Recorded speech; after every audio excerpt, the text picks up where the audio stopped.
We're going to have our invocation done by Pastor Parker. Good afternoon, everyone. Our invocation this evening was given to us by Pastor Laura Kelsey of the First Presbyterian Church.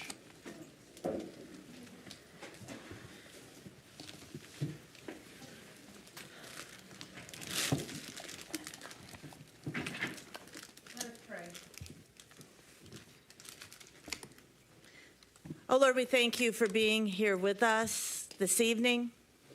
We thank you, O Lord, for your blessings upon the city of Pontiac, for the many ways you bring us together as your people.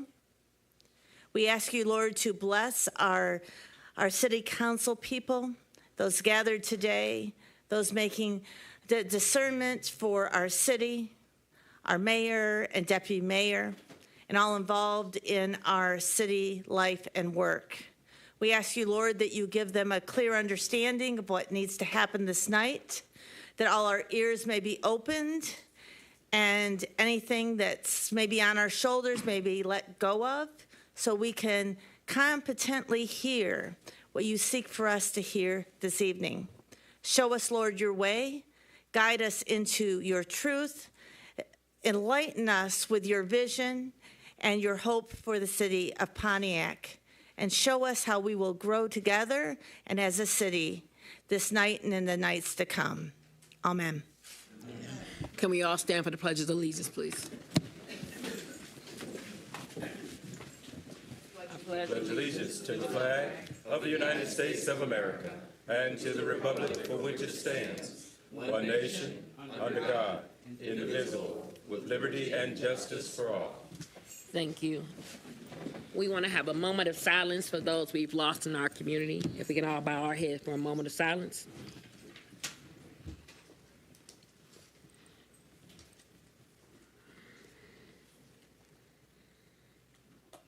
Thank you.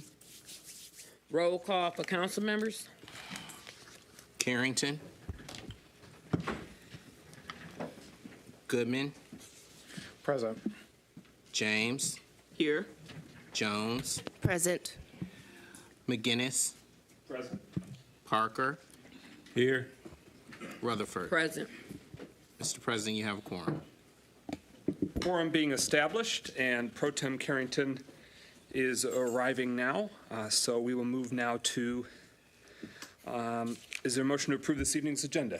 So moved. Support. It's been moved by Councilman Parker, seconded by Councilman Goodman to approve this evening's agenda. One amendment that I'm aware of, under consent agenda, letter F, resolution approving easement request from Oakland County Water Resources Commission around the Woodward Loop. My understanding is that is a duplicate, but a different description of letter G per the clerk. So is that correct, Clerk Doyle? Yes. So could I please have a motion to amend the agenda by removing letter F? Is there a second? Support. It's been moved by Councilman Goodman, seconded by Councilwoman Jones, that letter F from the consent agenda be removed. All right. Any further discussion on that? Hearing none, roll call Clerk Doyle on the motion to amend, striking that item in the consent agenda. Goodman. Yes. James. Yes. Jones. Yes. McGinnis. Yes. Parker. Yes. Rutherford. Yes. 6 yeas, no nays.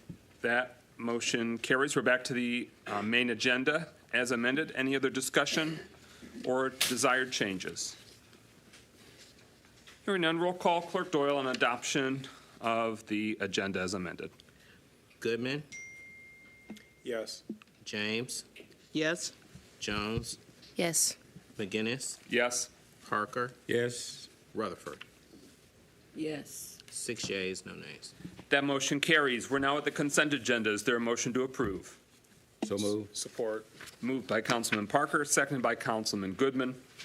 Tonight's consent agenda includes City Council meeting minutes from September 17th, 2024, resolution recognizing October as Breast Cancer Awareness Month in the city of Pontiac, resolution recognizing Indigenous Peoples Day in the city of Pontiac for October 14th, resolution honoring the life and service of past city employee Lois O'Neill, Miss O'Neill was a nurse at Pontiac General Hospital starting in the 1950s, and she's recently passed away.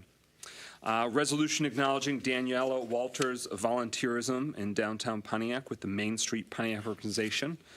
She tirelessly volunteered countless hours in various roles, including board treasurer and board president with Main Street Pontiac.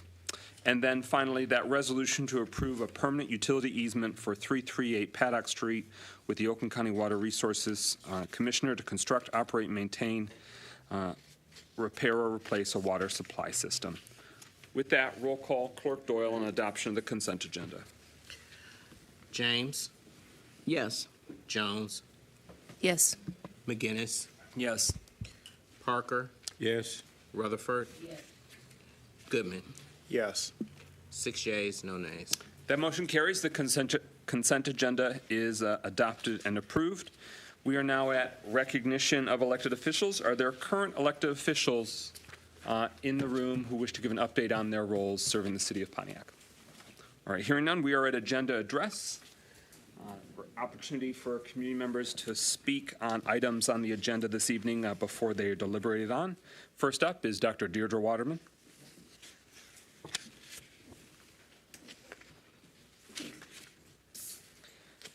Dr. Waterman will be followed by Mr. Carlton Jones.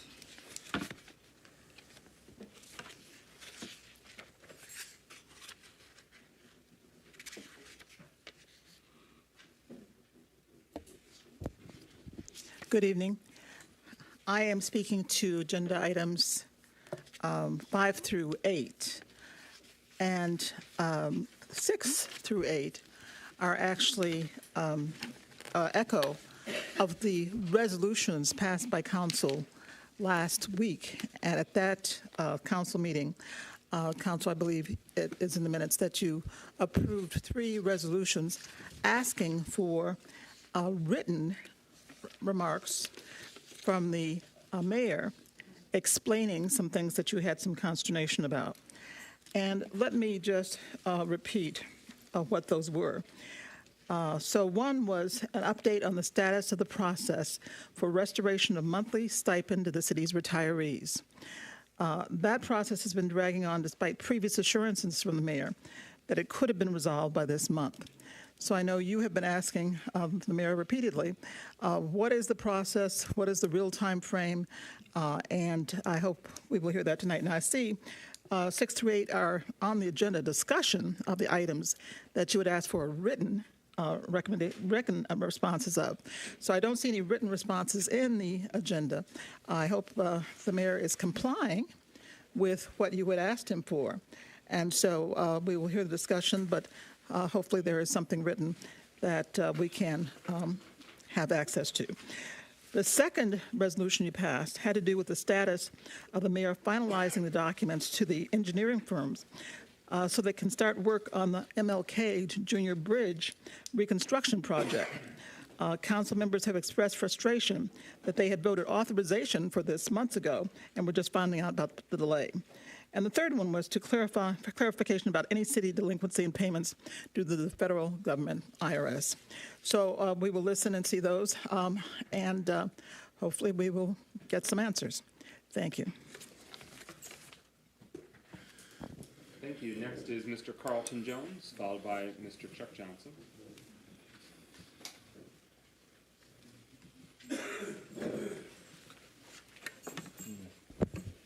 Yeah, good evening. I want to speak to item 26, the master plan. I truly want to encourage all the citizens in Pontiac to take the master plan very seriously. There are several opportunities listed for community to come out and get engaged.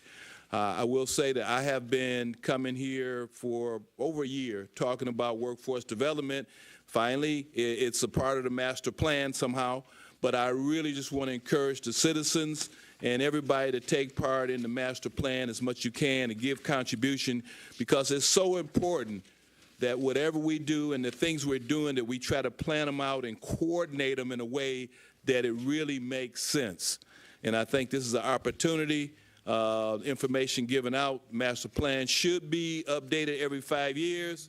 We've been a little bit behind the ball on that, but I think right now we got an opportunity We truly have an opportunity to try to be engaged with this master plan process, and I'm very hopeful that we can look at this as an opportunity to see how we can really look in the future to where we're going with the city of Pontiac. Thank you. Thank you, Mr. Jones. Mr. Chuck Johnson.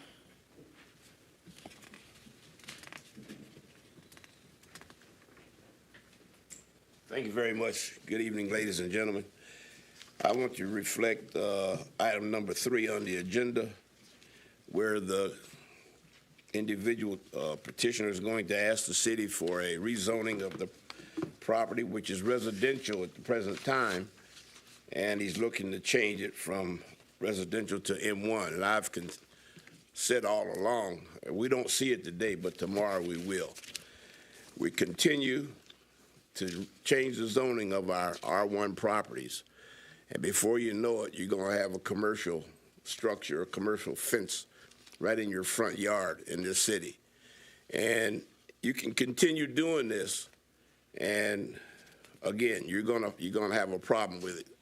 Now, I applaud Mr. Chuck over here, the petitioner, for the beautiful garage deal he set up over there on Osmond.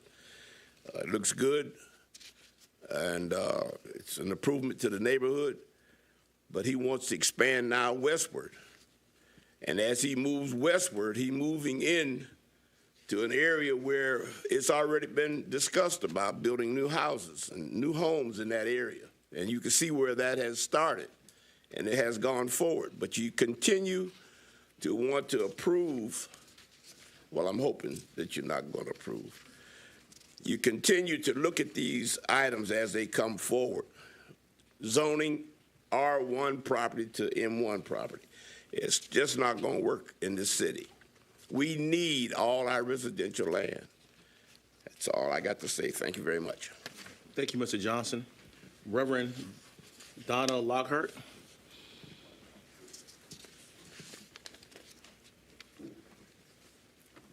Hi. I'm new here. I'm new to Pontiac, so thank you for giving me a few minutes. I am the new interim priest at All Saints Episcopal Church, just so you know who I am. And this Saturday, we are holding a gun disposal event at our church. It is the 4th of 6 events being held in Metro Detroit. They started in July. The last one, I think, is going to be the end of October. And I just wanted to come and invite all of you to join us. We're very interested in getting whatever guns off the streets that we can to have our streets be safer for our kids. So thank you for your time. Do you have any reiterate question? the time, location? At All Saints Episcopal Church, 171 West Pike Street. It starts at 11 o'clock. It goes till 3. If you'd like to come and volunteer, we would gladly have anyone here come and volunteer. Lunch is included. Any questions? No, ma'am. Thank you. Thank you. Ms. Darlene Clark, and then Ms. Gloria Miller.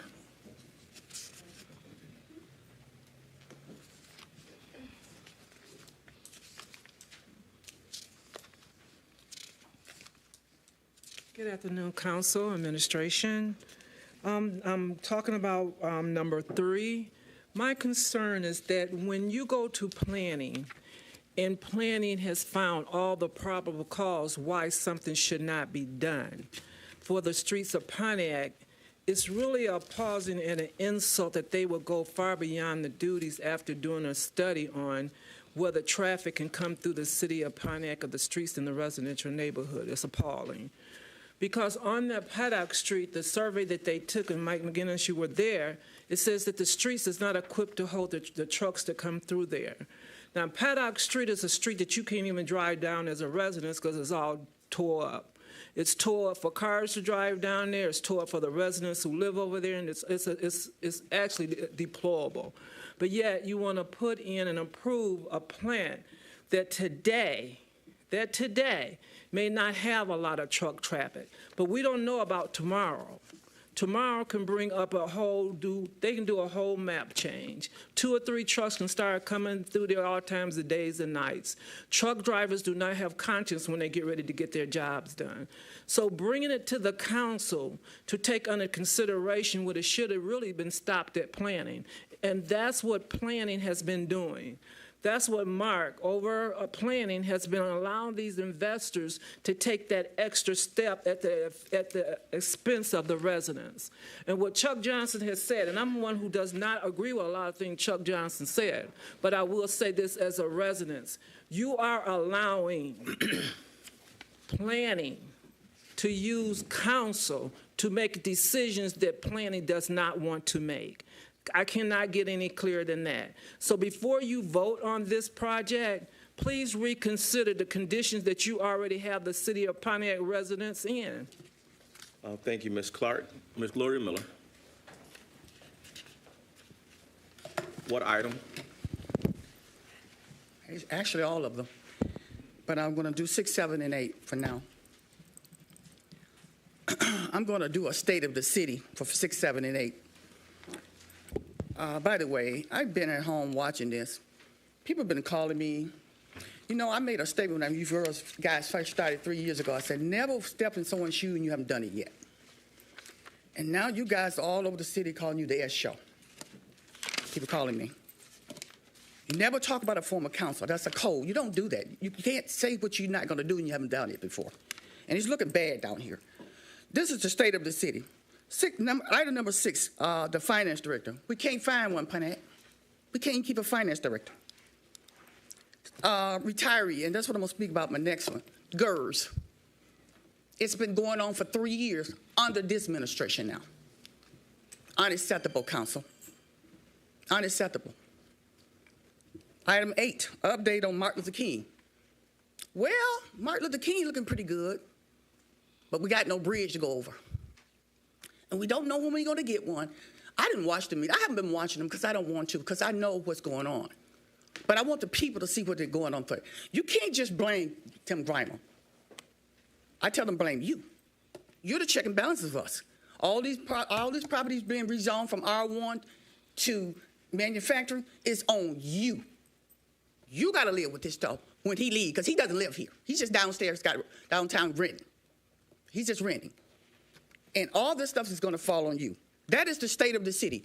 I didn't see the state of the city, but I heard the GERS when he mentioned. I'm talking to all the GERS members from this point on when I come down here. You've been ignored. You've been disrespected. You've been lied to. Election, we got to get the presidential election out the way. Next year is this election. I'm telling you, get them out of here. To do your people like this, how could you sit up there and say you love this city and you won't give these GERS people their money? Playing games. Thank you, Ms. Miller. That concludes agenda address. President McGinnis. Okay, we have 2 special presentations this evening. The first is the City of Pontiac Senior Chore Program update and application process. We give the floor to the administration and their team members to delve deeper. Thank you. I want to turn it over to our grants director, Lisa Campbell. We're very grateful for her work as the leader of the grants department. She came into office having the previous folks in the department already having applied for a grant for the Home Chore program. But she does have some exciting positive news to share, because under Director Campbell's leadership, we have secured some additional funding, even beyond what had been awarded to assist seniors with chores at their properties. So with that, I'll turn it over to Director Campbell and her staff to get into the details. Thank you, Mayor. Good evening, Honorable Council, Mr. Mayor and Deputy Mayor, and the residents of Pontiac. Again, my name is Lisa Campbell. Ms. Campbell, can you speak up a little bit, Oh, please? I'm sorry. Can you? Is that better? Is that better? That's not better. It's on? Is that better?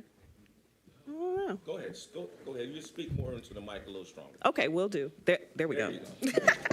There we go. So we're here this evening to share information about the Senior Chore Program.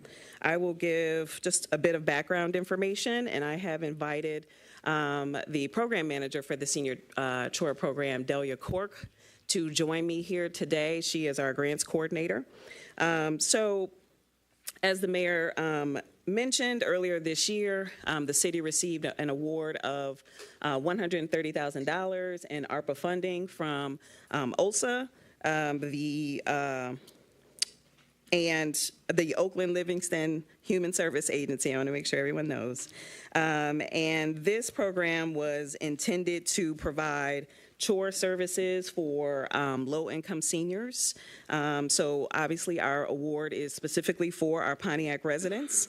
The intent behind this program, sponsored by Oakland County, was to assist our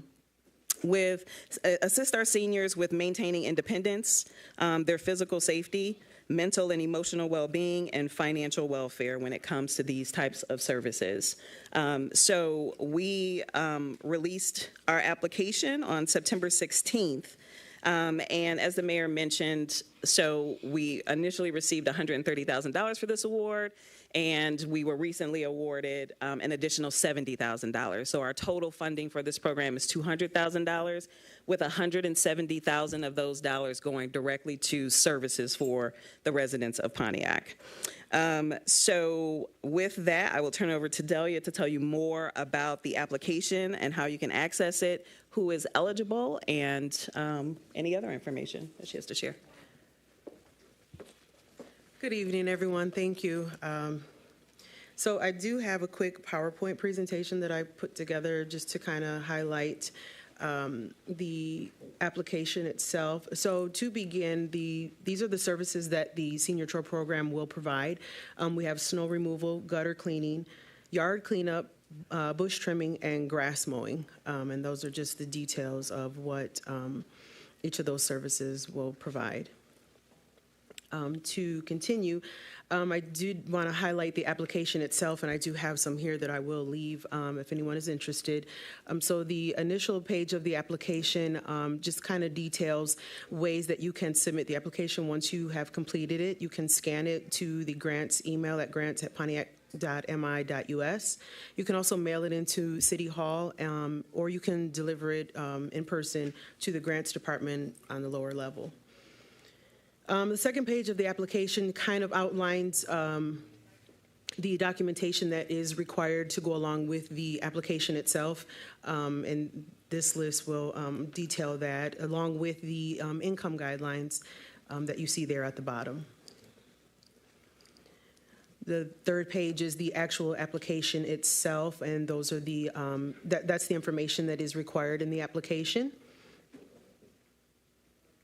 And the last page is the signature page, but it also requires you to circle a service that you would like. And as you can see, it does say circle only one service at this time.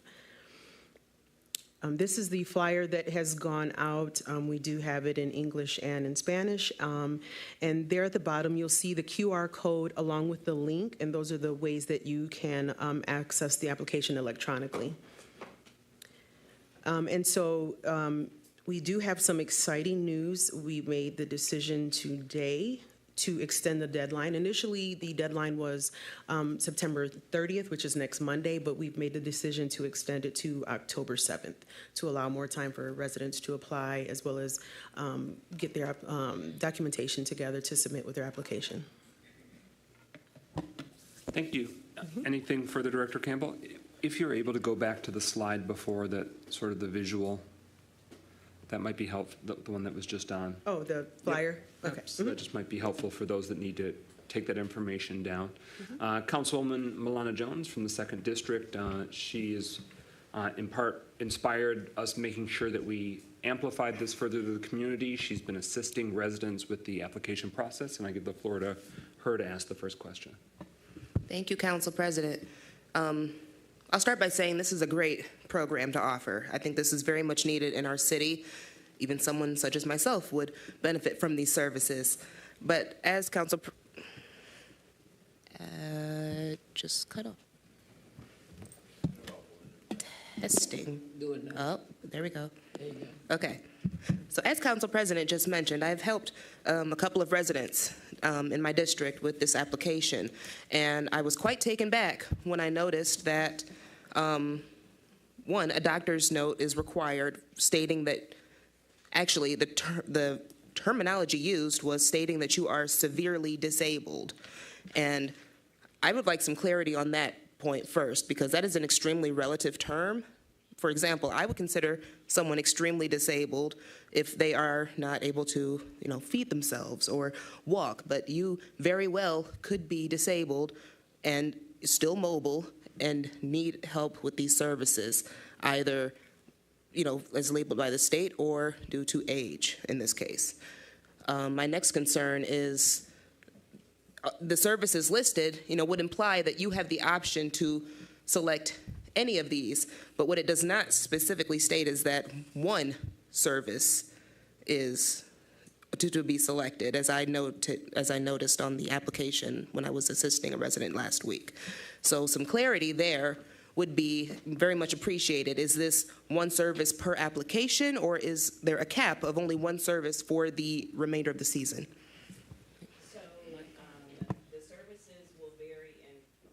The services will vary in frequency. And because there are finite dollars for this program, we had to limit the services available. So snow removal and grass mowing will be on a frequency for the homes, meaning it will not be a one-time only service. But gutter cleaning, yard cleanup, bush trimming will be a one-time or as needed on a case-by-case. So we, as much as we would love to offer all of these services to all of our seniors, unfortunately, we're trying to reach the most amount of residents that we can until we've identified additional funding to continue this program beyond the grant term. That's completely understandable. I just think that needs to be explicitly stated for the residents, because as it is presented on the flyer and online, it's extremely misleading, and it caused great disappointment with the residents I assisted in my district. And now I would still like some clarity on this doctor's note and why the term severely disabled was used, what you're really looking for. Are you looking for disability as defined by the state of Michigan, or whether or not your doctor feels that you need assistance with your lawn work? There were guidelines for this provided by ULSA for us to follow, so we can provide that language specifically to you, Councilwoman, and anyone else that is interested.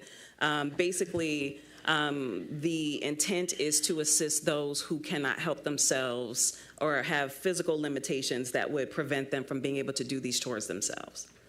Understood, but is there the requirement of being labeled disabled by the state of Michigan? Do you need to see that documentation from SSDI, or is this specifically based on what someone's doctor is willing to write? We are accepting of a doctor's note for this. I don't think that we need to take it that far. But, we are reviewing everything on a case-by-case basis. I think if there's anything that's unclear, and I do apologize for any ambiguity about the application or the flyer. So please allow us to correct that for you and your constituents and any council person that receives that feedback from their constituents as well. But we were trying to build this program off of the guidelines we were given by ULSA and to administer the program. So I apologize. Okay, and I think we would all agree that we would like to see the guidelines from OSHA, and you share it with me, I share it with the community, or you share it with the community directly. Absolutely. But we all need this information to proceed, and thank you for extending the deadline. Mm-hmm. Many did not realize the type of documentation that was required, and by September 30th, it would have cut, the applicant pool down significantly. So thank you for that extension. Absolutely, and I can just add, the application is due by that time. We understand it may take residents a little longer to provide their documentation, if that makes sense. Okay. Yeah. What is the cap for providing that documentation? We are patient, let me tell you that. I mean, this grant has to be spent by 2026, so we will work with the residents to make sure that they are able to access the documents they need. So Delia will do follow-up with those who have submitted their application to see if they need assistance with locating the documents necessary to complete the application. Thank you. Mm-hmm. Councilman Rutherford. Good evening. Good evening. All right, you know me. Number one, which income guideline are you going by? The city of Pontiac or the city of Oakland or the county? We have to go by the county. Okay, that means most people can qualify. Number two, I know Delia, shouts out to you that you're going to be administrating, but my question is, who's going to do the work when we currently are having a withdrawal of people who can't do the work on the home repair? So how are we going to get them to do this work? That's 2. Yes, ma'am. So we did put an RFP out for these services. We did receive 1 bid. We are in the process of finalizing the contract with that vendor. We have since reposted the bid because there were other entities that expressed interest in providing these services to our residents, so we wanted to allow them time to submit bids as well. So right now, we're moving forward with the bid that we have. That contract should come before council, I would say, in the next week or 2, so that we can move forward with this program and not hold it up. Last but most important, there's a breakdown to communications with purchasing. You could agree upon that in some by case. Would that be correct? We are all working together to do the best that we can. Okay, that's a good politically correct answer, which means it's a breakdown. The reason why I'm asking this is because how long was the RFP put up? How many residents were informed? Because we have a lot of small, and this isn't against you, sweetheart, because I trust you. I believe you. But there's a tendency to say that they put things up and people will ask me, well, hey, Mill, I didn't get to be it. For example, Jermaine Branner has a small business where he does shovel and snow. He didn't know about it. I'm going to get a text saying Chuck didn't know about it. And so what did you guys do other than e-blasts and emails and making this a great thing at the state of the city to get local vendors to do it? Honest response is it was posted on the website, ma'am. That's real. Thank you. But so to help community members that might provide snow removal, gutter cleaning, yard cleanup service, bush trimming, grass mowing, there is currently a request for proposals out or it is an on the opportunity website for currently. bids to be received? Sir, Okay. yes, it's on the procurement page. Okay. Councilman Parker is next on the speaker's list, followed by Councilman Goodman. Thank you, Brother President. In regards to the application process, you mentioned that it's going to be, applications will be available at the senior centers. Will there also be assistance with filling out applications available at the senior centers? Absolutely. So Delia will be on site those days. Also has a representative that goes to the senior centers every week, who I know is also assisting with this program countywide. So, and if there is anyone who receives an application and needs assistance, but maybe it's not at the senior center, just give Delia a call and she can assist with that. And there would also be assistance here if they come to City Hall as well? Yes. Last question, is there an amount restriction per household? There is not. Thank you. Councilman Goodman. So I want to say thank you for putting together this program in the first place, because it does mean a whole lot to our residents. However, to go on what has kind of been said, I think we need to do a much better job about getting this information out to people and going through this process, because I've had a resident reach out to me, and I've had our council office person James working on it, but it's not a simple application, although it may be. Getting these documents and all this is difficult. And being able to communicate to the community what it is exactly that they need, being able to go to our to our district meetings and having enough time to be able to sign people up at those meetings, things like that, to be able to make sure that people actually have access and the ability to sign up for the program. Because it's an amazing program. The thing that I don't want to happen is that not enough people sign up for it, and then at some point, for whatever reason, council or the administration decides, oh, well, it wasn't utilized enough, and then we cut it. And it's a very good program that is actually useful for people. And so, I, again, applaud you for pulling it together, but I have some real big concerns about making sure that people are actually using it, because I do not want this to be a thing that gets destroyed just because we have not had a chance to make sure that people could actually use it. Absolutely. I appreciate that feedback. And, I understand we're always balancing being able to inform everyone and the finite dollars that we have available. Thinking back to the neighborhood home repair program, I was not here, but my understanding is that the application window had to close very quickly because it was overwhelmed with applications. And so what we're hoping to do is, after this first round and we're able to complete some of these services, once we kind of have a feel of what that's going to cost us, if there is funding still available or if new funding becomes available, that we can open up a second round. Okay. Councilwoman Jones, followed by Councilwoman Rutherford. So the application process, of course, is going to be different, mobile versus desktop, versus tablet. I consider myself to be very well-equipped to handle technology at all times. But I found myself spending at least 6 minutes trying to figure out how to enter correctly on a mobile phone the birth date of this applicant. And for those listening right now, you have to click the down arrow. Otherwise, you will go off to years in 2025 that have not occurred yet. So I say this comment just to suggest that perhaps someone in the IT department could take a look at the application, its mobile visualization, and perhaps the desktop as well. It really, that much would just be a deterrent for most people. When you start getting frustrated with an application, you're trying to fill it out, you need this service. It's a great program, as has been mentioned many times, but it is not user-friendly. And to target, specifically the community of senior citizens, it needs to be as user-friendly as possible. And in the future, I would recommend a different template altogether, a different application form. Even Google Forms would be much more user-friendly than what's currently being used. Thank you. Councilwoman Rutherford.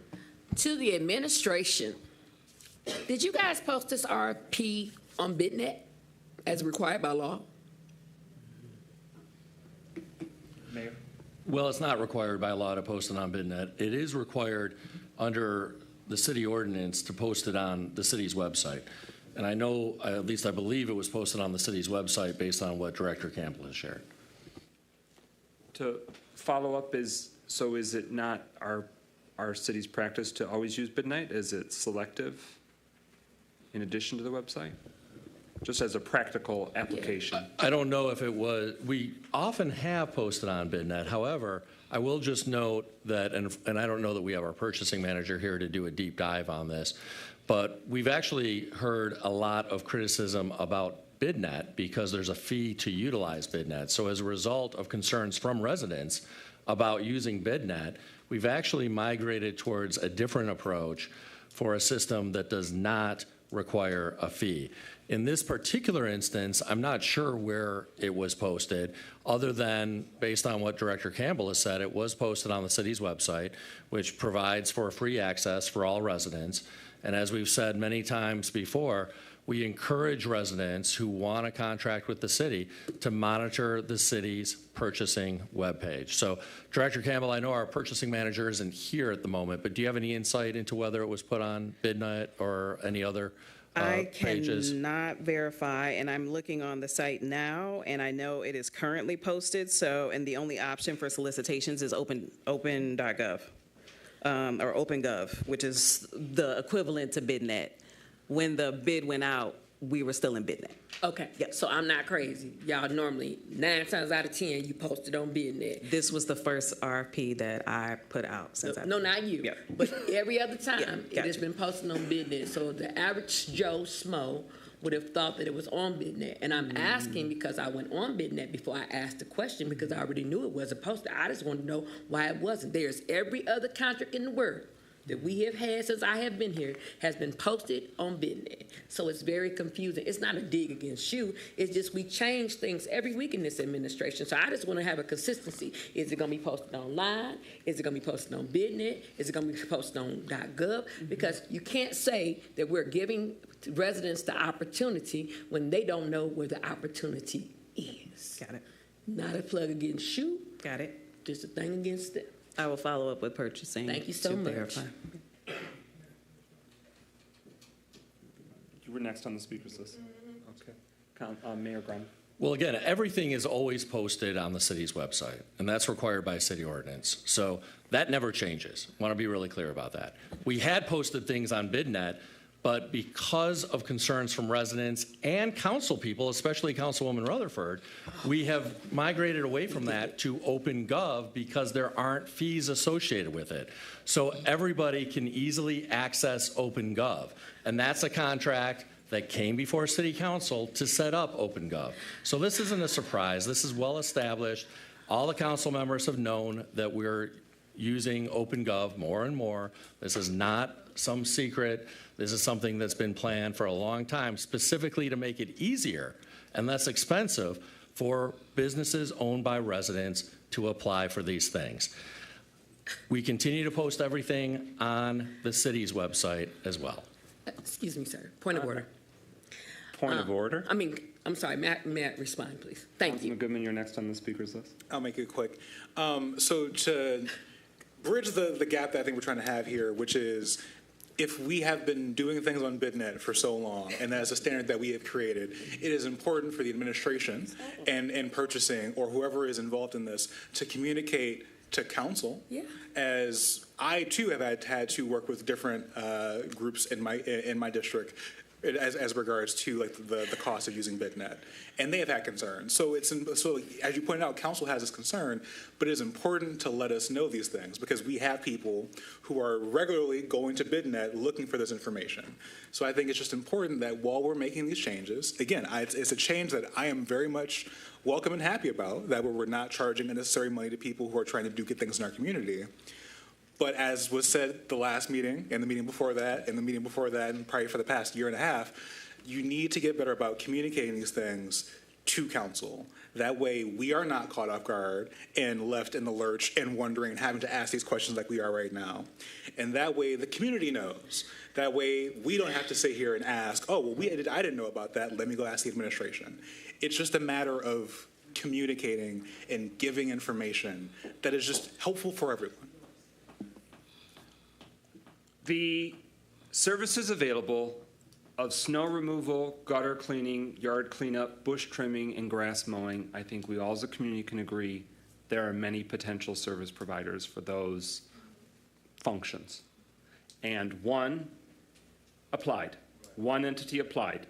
So rather than us going down the rabbit holes of which BidNet, OpenGov website or not, at the end of the day, the word did not reach the residents and the potential service providers in Pontiac. City Council did not know about the open, whatever venue it was on. I learned we did the vote on the senior Chore program to say, yes, we accept the grant funding, which is great. We all unanimously voted. We're excited. And then this, which is great. They're deploying it. I was afraid it would take a very, very long time before they'd even have somebody able to stand it up. So I'm really grateful that they are exceeding my expectations on the timeline. And we're just seeing that there's a missed opportunity and a lack of awareness for council and presumably the community that this opportunity arises. The thumbs up point is that it's not door closed forever, too bad, so sad. We actually have an opportunity, all of us, we're now equipped to say this is an opportunity for service providers to pursue it, so that way the Chore program works. If it's just one entity, they might not be able to pull it all off. So we want more service providers. So rather than us fall into that dance of, oh, well, the technicality of this particular service and that particular thing, the broader point stands and is very relevant, that we want the community who could provide these services to know about it, apply, and then make the program successful. And I thank Councilwoman Jones for flagging it from the resident perspective, and I think Councilwoman Rutherford from flagging it from the potential service provider perspective, that there's room for growth on both those fronts.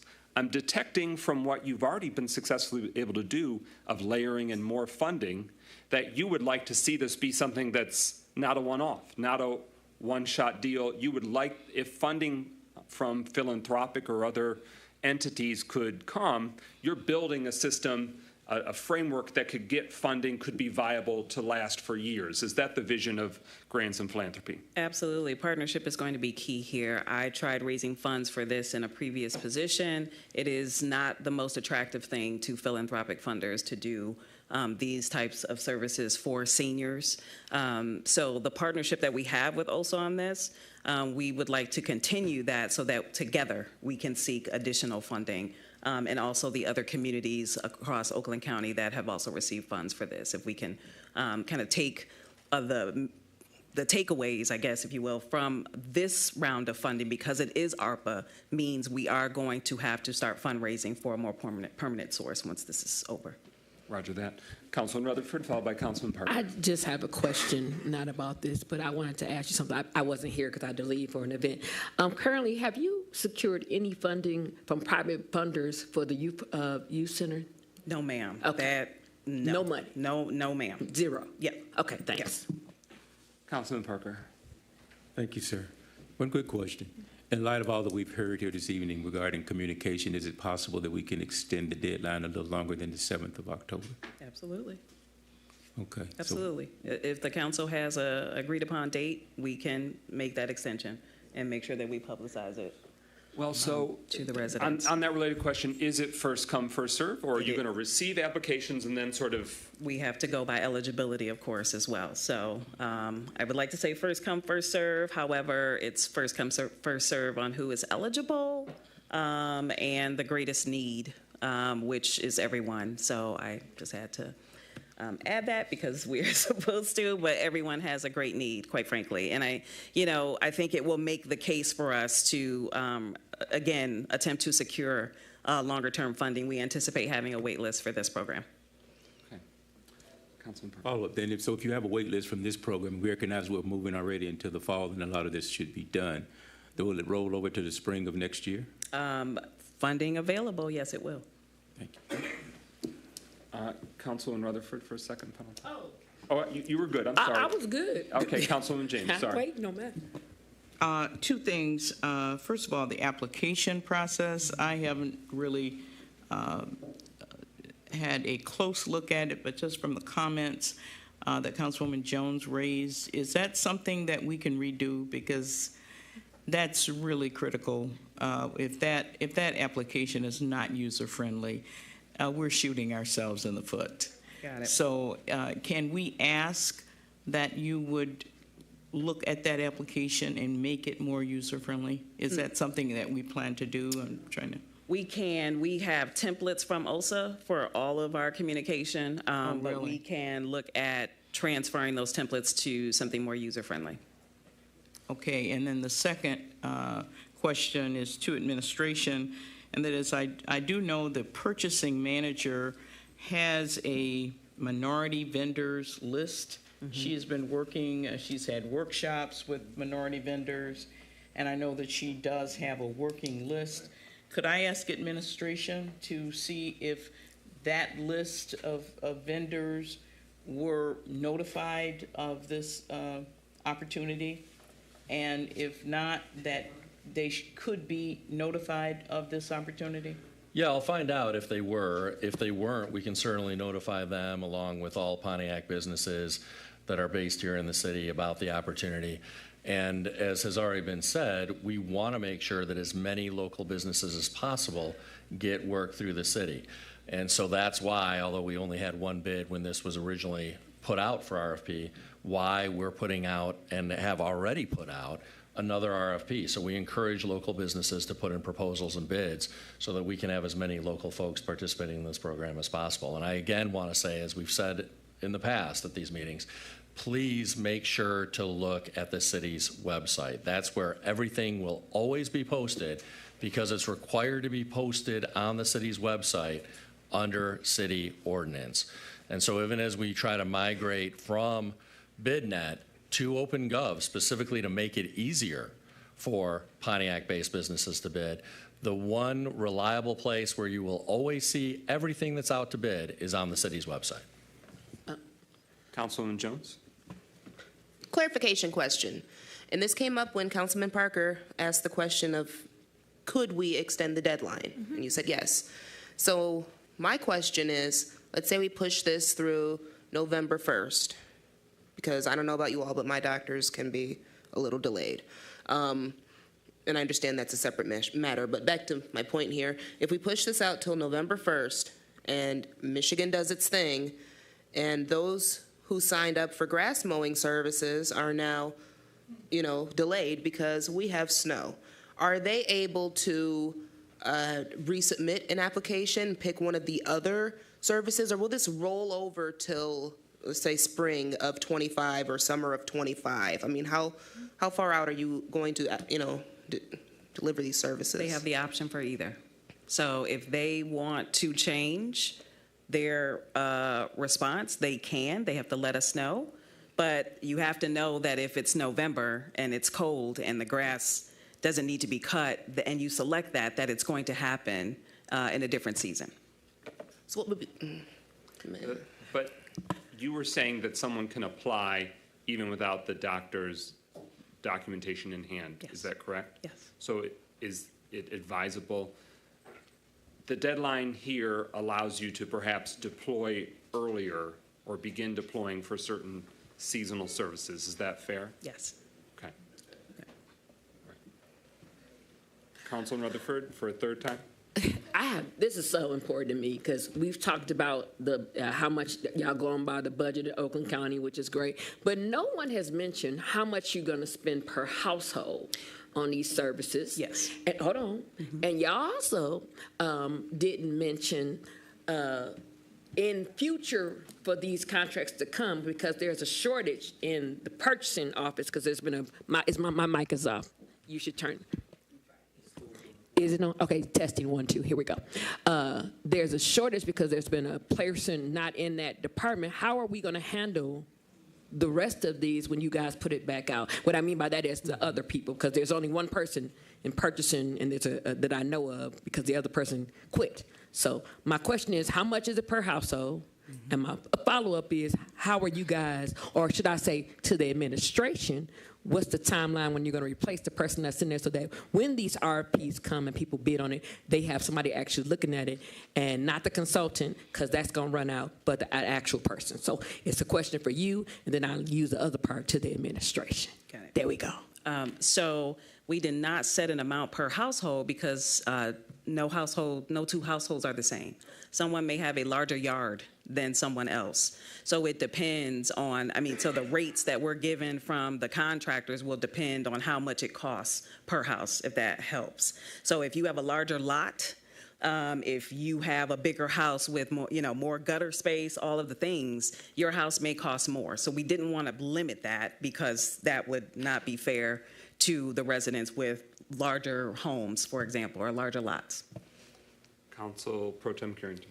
Yes, thank you, President. Again, it's just a quick question concerning what's your estimated time to roll out this particular program, where you got vendors ready to go, and you're going to be able to start doing some of the work? Well, at our current extended deadline, we would be looking at end of October, early November, because it just gives us the time to review those applications. If we extend the deadline, it may push it out. We can, again, we want to be flexible. I have done senior programming before. I understand that it is not, very cut and dry, and that assistance is needed, and that's why we're here. To provide that. So we want to be as flexible where we can, where we have the control to be. So I'm like I said, I'm happy to work with council and the administration if there are improvements that are needed for this program. All right, thank you. All right, for a time we do need to move on. We're now at our second, and thank you very much for your time tonight. We're at our second presentation, which will have two parts. The first would be a presentation of funding for one of our downtown Pontiac businesses, if that's all right with you, Mr. Bry.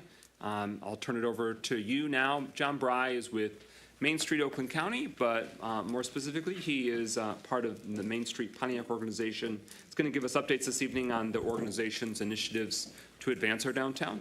But I believe it's grant funding that is in partnership with Main Street Pontiac. So if you'd like to take that first, do the presentation. I'll go first.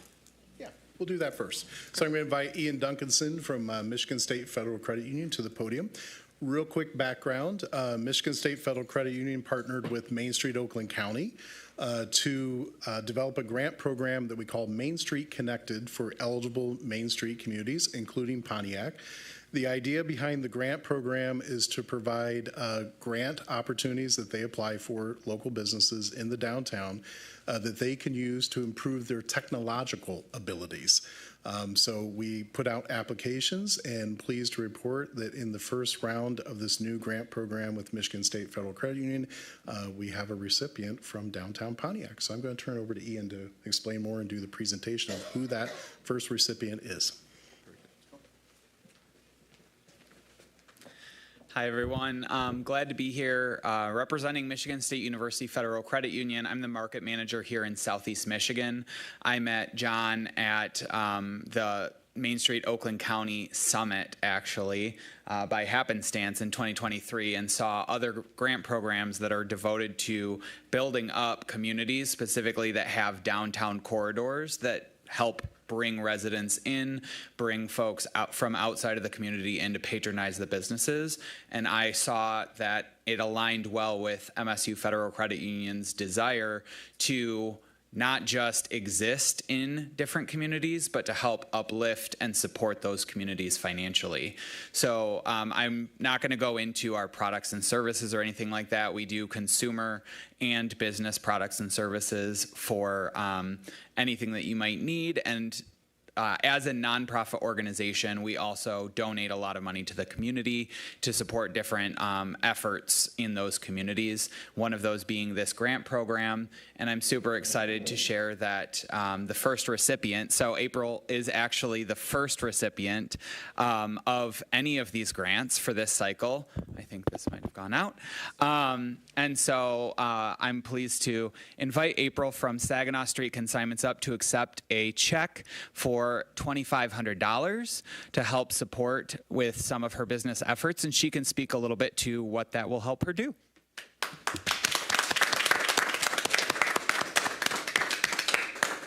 Thanks for having us, and I want to thank MSU Federal Credit Union for the generous opportunities for all of us, and I'm really grateful to be the first applicant for Pontiac to receive this.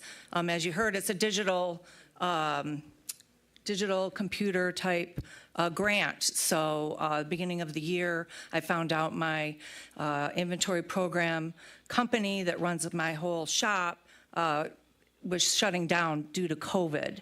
They lost too many little small mom and pops. So that was the basis of my grant description. And I guess it stood out a little bit. So I'm in the process now of getting a whole new inventory program. And so these funds will be very helpful to get me there and run my shop in downtown Pontiac. So if you haven't been there, Saginaw Street Consignments, hope to see you there. How long have you been in business? I've been open now downtown I'm on my 11th year. I'm using this as my 10-year anniversary. Thank you. The last thing I'll add, so this Main Street Connected Grant Program, we just had our first cycle. The second cycle is anticipated to open sometime in October. We don't have a firm date on that yet. I direct you to Main Street Oakland County's webpage. They will post when the applications go live for the next round of that there. We're going to take a picture with the big Publisher Clearinghouse check up front here with April and Ian, and I welcome anyone, Mayor and Council, would like to join the photo. All right, they put the call out, so we'll slither behind them. Anyone from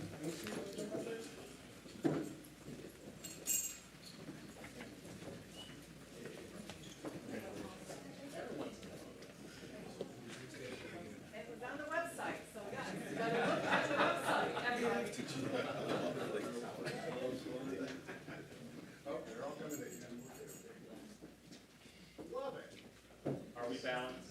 You're pretty good. It's fair to say. Not yet.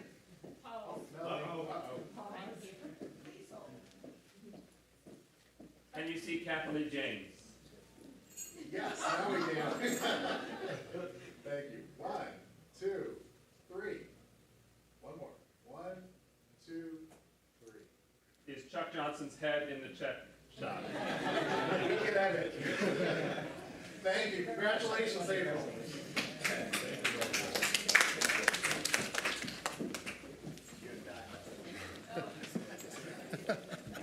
Pontiac native April Ogg's shop is located at 150 North Saginaw Street. Her family have been involved in the downtown community a long time. Congratulations again to April Ogg and your crew with Saginaw Street Consignments.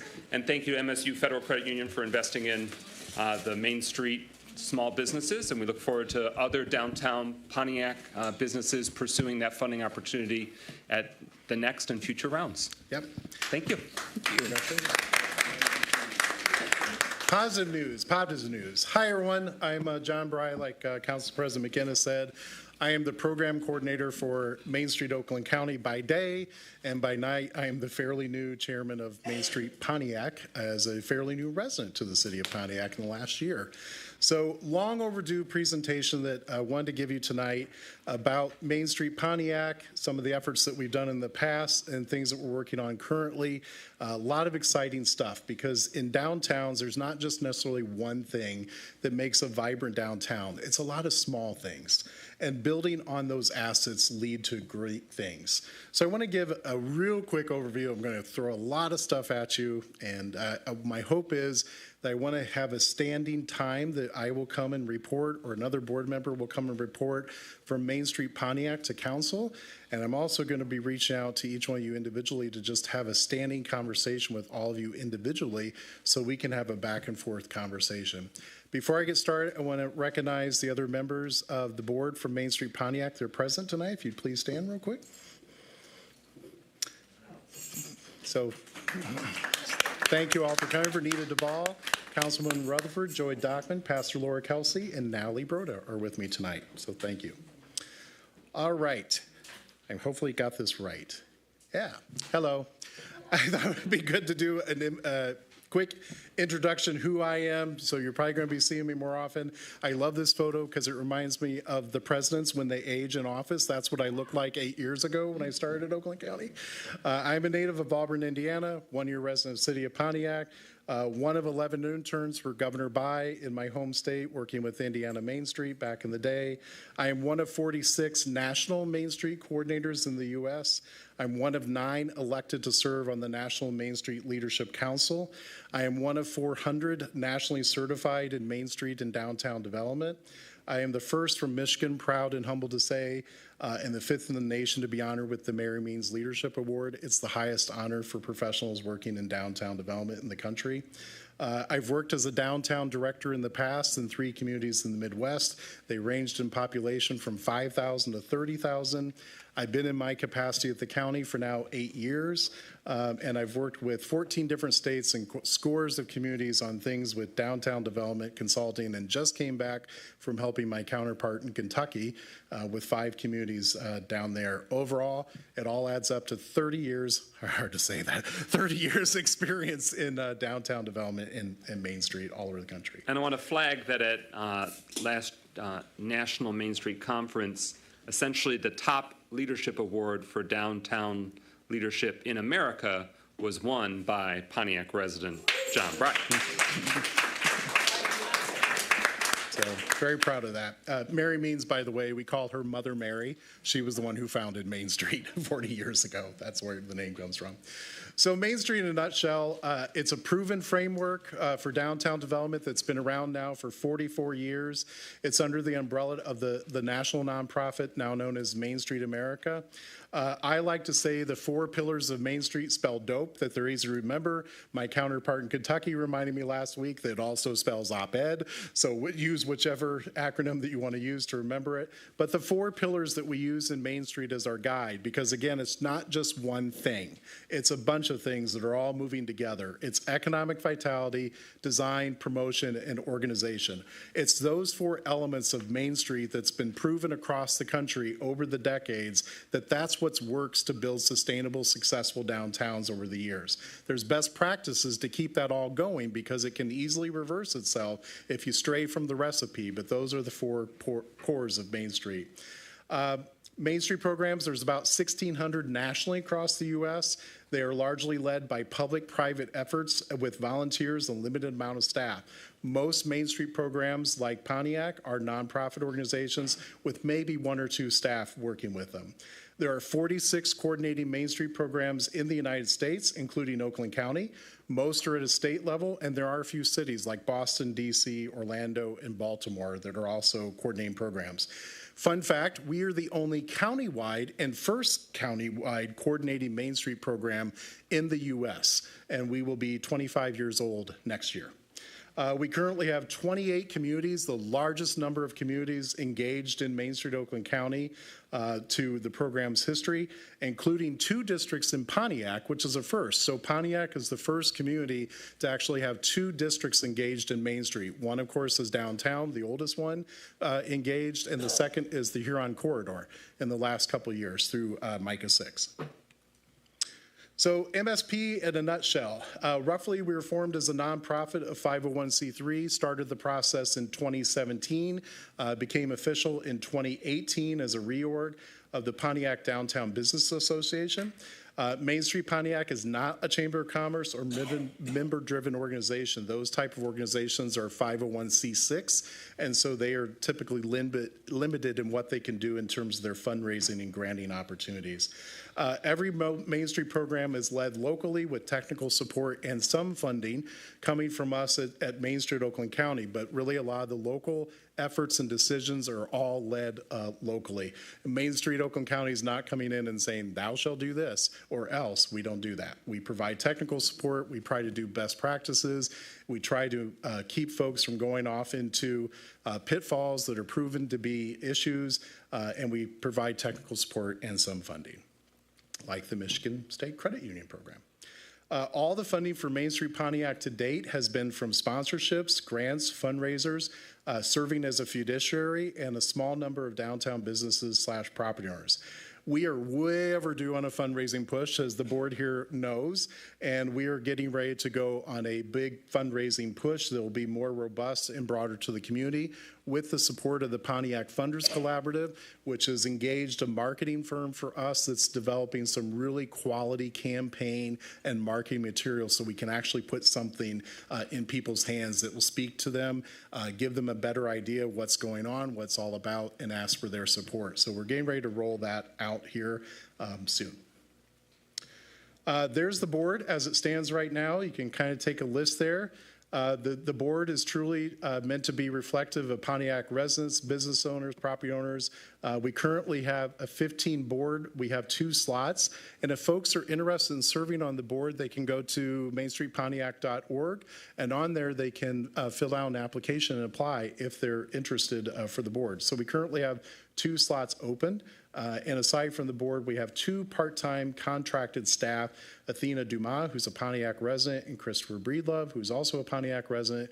Christopher does all of the social media for Main Street Pontiac that you may see online, and Athena does small business support efforts in the district. A few of the highlights from 2018, 2023. We're going to go fast. I'm going to hit the main things. So one of the first things we did, and not that Pontiac needs another plan sometimes, but we kind of needed a deeper dive about downtown. So we engaged Main Street America, the National Main Street Program, Main Street Oakland County. We helped pay for it. And we did a study for downtown about what's our strategies, because I've been doing this long enough that I hear communities say all the time, I remember when downtown was X, with the department stores and things of that nature. We all remember those things, but unfortunately, it's gone.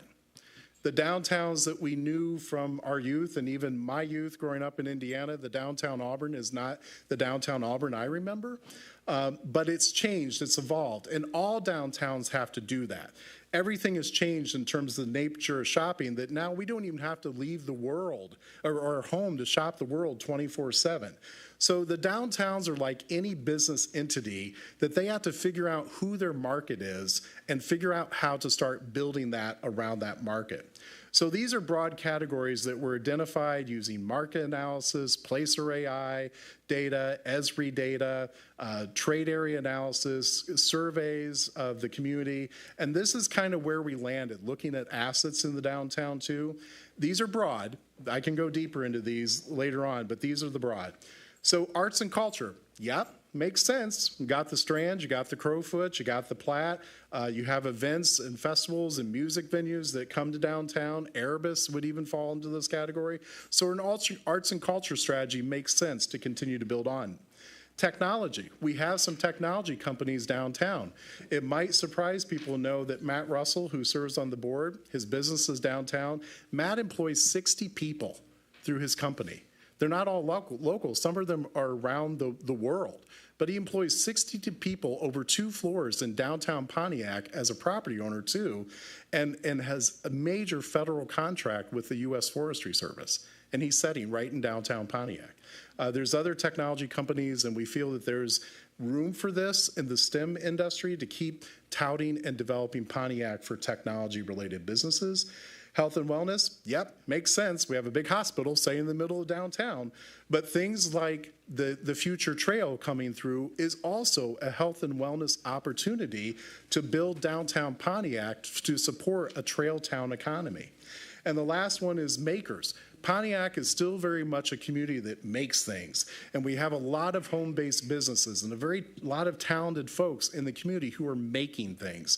And we think there's an opportunity to keep fostering and building that entrepreneurial ecosystem in downtown to help people graduate into the downtown. We've taken some hits over the years because we've heard from people, we should ignore Pontiac. We should focus on bringing people in from outside of Pontiac. But in reality, best practice is you start with home. You give the first opportunities to home, to the community, to Pontiac first. So we may take some hits about that, but we believe it's the most sustainable, best practice approach that we start with home and we build home. Highlights, $1.5 million passed through Main Street Pontiac during the Flagstar Big Idea Grant Program. 111 businesses were awarded through that program, but all that process was managed, awarded, dispersed, reported through Main Street Pontiac as the fiduciary. And that's just a quote from the Lafayette Grand after they received one of the funding. Again, they weren't all downtown businesses that were awarded, but that's just one example. During COVID, not that we want to go back there, but during COVID, PPE was distributed through support of Main Street Pontiac and working with the city. We had 15,000 reopen kits. I'm proud to say this whole idea of the reopen kits was born and the staff at Main Street Oakland County and the leadership supported it. That's actually some of our staff at the warehouse because we were packing all these crates and delivering them out to the communities. But the first priority of these kits were delivered to the Main Street communities first.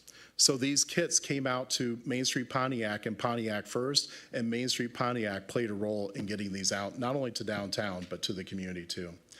We had another restaurant relief grant program that we launched through the county during the CARES Act funding, and we were able to successfully lobby the county administration to allocate $150,000 that came to Pontiac via Main Street Pontiac and the county for restaurant relief that could be used for greenhouses, heaters, sprayers, outdoor dining support during COVID. So because Main Street Pontiac was here and Pontiac was a Main Street community, the first priority for those funds went out to the Main Street communities across the county, including Pontiac.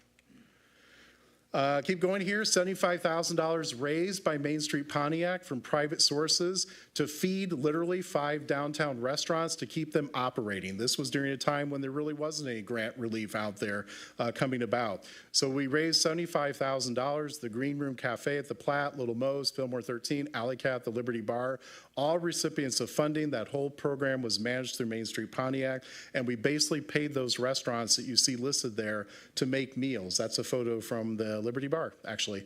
They were making meals, and then the meals were being delivered to the first responders and to the Pontiac area hospitals to feed the first responders and the frontline workers. But we paid the restaurants to keep them going. We established the Circuit Social District. We were one of 16 social districts in the county. And Pontiac was one of the first in the county to come online. That's a tool that we hope to keep using more to downtown Pontiac's advantage. Fun fact, Oakland County has the most social districts in the state, and almost all of those 16 are in a Main Street community. We did the legwork to work with the city to help pass the redevelopment liquor license that was very important to some of the downtown restaurants like Danny Martinez at the Alley Cat. We hosted small business workshops during that time. We assisted and provided small business grants with additional money that we raised and funding sources that we had through Main Street and other resources that we could identify. Last of the highlights during this time period, we do the tree lighting downtown at the Tree of Hope. We put the lights in the tree lights downtown. It's about a $20,000 commitment to do that. We supported the launch of Pontiac and the Arts Crawl, and we restarted the facade grant and placemaking grant program that we got through private funding for $50,000. And among some of the recipients that you see there on the screen, Main Street Pontiac ended up paying about 40% of the total cost of the Elizabeth Dennison fourth mural that's on the Riker building. 2024, we are going through an organizational reset. Since March, we're re-examining things, our priorities, our strategies, our funding, everything. And it's been exciting, I like to say. I love this city. I am happy to be jumping in both feet, all in, and coming off a little bit of the sidelines, changing my role from the county. Incubator Kitchen, this is something we've been pursuing for several years. We've been partnering with the First Presbyterian Church. We call it Make It to Scale. This is geared towards home-based, just beginning, food-based businesses. Tamika Ramsey did the training workshops. We had support from the Pontiac Funders Collaborative with the SBA grant that they received to help pay for all that. We bought some new equipment for the church, for the classes and the cohorts to use. The second cohort is getting ready to begin next month. And we're very pleased to report that of the 22, Pastor Laura, maybe over half now have been licensed, which was one of the goals, that we wanted to get the food entrepreneurs licensed so they could operate their businesses legally with the health department. So about half of them have done that. The North End Entrepreneurial Campus, this goes back to the maker concept. We see the North End above Huron as an opportunity to really lean into that area to keep building the makers concept, the incubators, the maker spaces. So we really kind of want to lean in. No other Main Street community in Oakland County is doing this. So we feel pretty excited about this as an opportunity, again, about leaning in on local and Pontiac first. The vault is something that we hope to get off the ground. We've had some conversations. I've had some conversations with some potential funders on it. To create the vault, which is an old bank building. It's 67 North. It's where Detroit Zone was located. To create that as a market space incubator for Pontiac-based businesses, particularly trying to reach Black and Brown-owned Pontiac entrepreneurs to occupy this space, because we know there's challenges to get into downtown Pontiac, and so this is one way that we hope to start battling that. Dusting off Pontiac this year, light, just kind of gathering up all the information, what everyone's doing during Pontiac. Next year, we're looking to really lean in more to Pontiac again. We think downtown Pontiac has the ability to be the Frankenmuth of Halloween. So we're going to see where that's going to go. Again, building on the assets already here, like Erebus. Small business grants and financial resources just this year, and that number's actually higher, but I need to double check my facts before I put it out there. But I can say with confidence that we have helped downtown businesses, those businesses listed, secure $80,000 in grants. Among that number, the Alley Cat received a Backing Historic Restaurants grant for $50,000. Dutton Farms received a grant for backing small business through American Express, Main Street America, for $10,000. Connected Erebus to Project Diamond for 3D printing, so they got a grant there. And then some smaller grants that we're doing with Genesis Credit Union, Michigan State Credit Union, others to support that have been awarded grants. We continue to do some business workshops. We've had one on grant and loan programs recently. And Main Street Oakland County has invested $50,000 to date in the first e-commerce platform for downtown businesses in Michigan, one of the few in the country. Pontiac is participating. Main Street Pontiac's contribution to that platform is only $1,700. Main Street Oakland County is picking up the rest of the tab. So we're continuing to work with downtown businesses to get them online as another way that they can sell their products, and there's no cost to them to do that. The Funders Collaborative support for the marketing material I already mentioned. We're participating with the master plan conversations as it relates to downtown. Main Street Pontiac's willing to lead a mitigation plan for the construction that's coming with the loop, because we know that's going to be very disruptive, so we want to be prepared. And Pontiac is not going to be the first community to experience that disruption, so we want to get ahead of it. We received a $70,000 grant working with the county's correctional department to hire the CEO group, that stands for Community Employment Opportunities, for returning citizens that have been hired, and they're the ones that have been sweeping around downtown, picking up litter, pulling weeds. You may have seen them. Tim Shepard from the board has kind of been our supervisor, working with their supervisors. The Booms Tracker, another no cost. There is not a really good full inventory of downtown Pontiac of spaces available. So we've taken the lead to compile a list of inventory and available spaces that we're going to share with everyone, enter into that online inventory that's being provided for no cost. And no matter if someone goes to the city, if they come to Main Street, if they come to the chamber, that we will have a better list of what's available that we can be more proactive about promoting, because right now there's really no one source. We're considering a memorandum of understanding to serve as a fiduciary to support events downtown with another organization or group. And we're launching the new promotion and marketing committee, which Natalie here is the chair of that. Big project, Saginaw Green Maker Village. Main Street Pontiac was one of 5 grants awarded in the nation of other Main Street programs to take vacant lot that we have control of at Saginaw Green, where the big yellow chair is, to turn that into a maker village with 5 maker village sheds like this, that small businesses are going to be able to lease very affordably. And we continue to work through the process with the city on the planning. But our hope is you will see these sheds drop here this fall. 2 murals are being painted, one by Zach Curtis, the other by Jeremy Pascal. Those are getting started. So we're really looking to create this little maker village hub in the heart of the entrepreneurial campus, we're calling that. That is actually a picture from the vendor of one of Pontiac's sheds. They're done.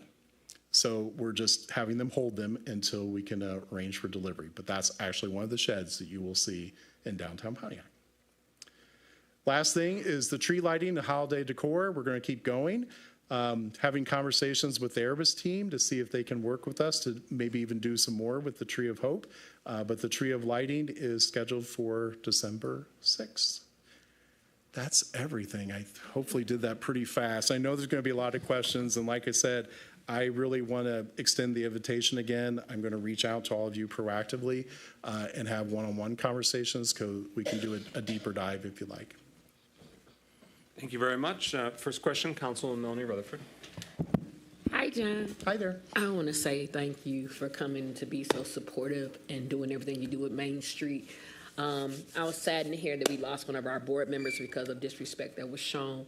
I asked this question very openly. What has this administration contributed to the tree lighting and or anything as far as for CEO currently to the Main Street? We haven't gotten there yet, but we're starting conversations, and Main Street Pontiac did submit an application in the ARPA process to support some of these efforts going forward, like everyone else. So we'll just have to see how we fare in that process. And so my follow-up is, knowing that that's the issue, what's going to happen if we do not receive any financial support from the administration for the tree lighting? I believe you said it's $20,000? It's $20,000. The biggest expense for the whole tree lighting experience is actually putting the lights in the trees up and down Saginaw. That's the biggest expense. So since our finances are really tight right now, we don't want to let the community down by not doing the tree lighting, and that's the main focus. So we're going to try to lean in on trying to do, and we discussed this at the last board meeting, of trying to at least get the tree lighting done for sure. But if we can come up with the finances, or even some volunteer help, we will do the lights up and down Saginaw Street. But that's our biggest financial hurdle on that, is hanging the lights in Saginaw Street. That costs about $20,000 because it's a third-party vendor who does that, from my understanding. But we discussed at the last board meeting that we really don't want to let the community down on the tree lighting. So if nothing else, we're committed to doing the tree lighting itself. It's my hope that this administration helps. Thank you so much. Thank you. Pro Tem Carrington. Yes, thank you, President McGinnis. First, thank you for the presentation. I learned a lot concerning Main Street.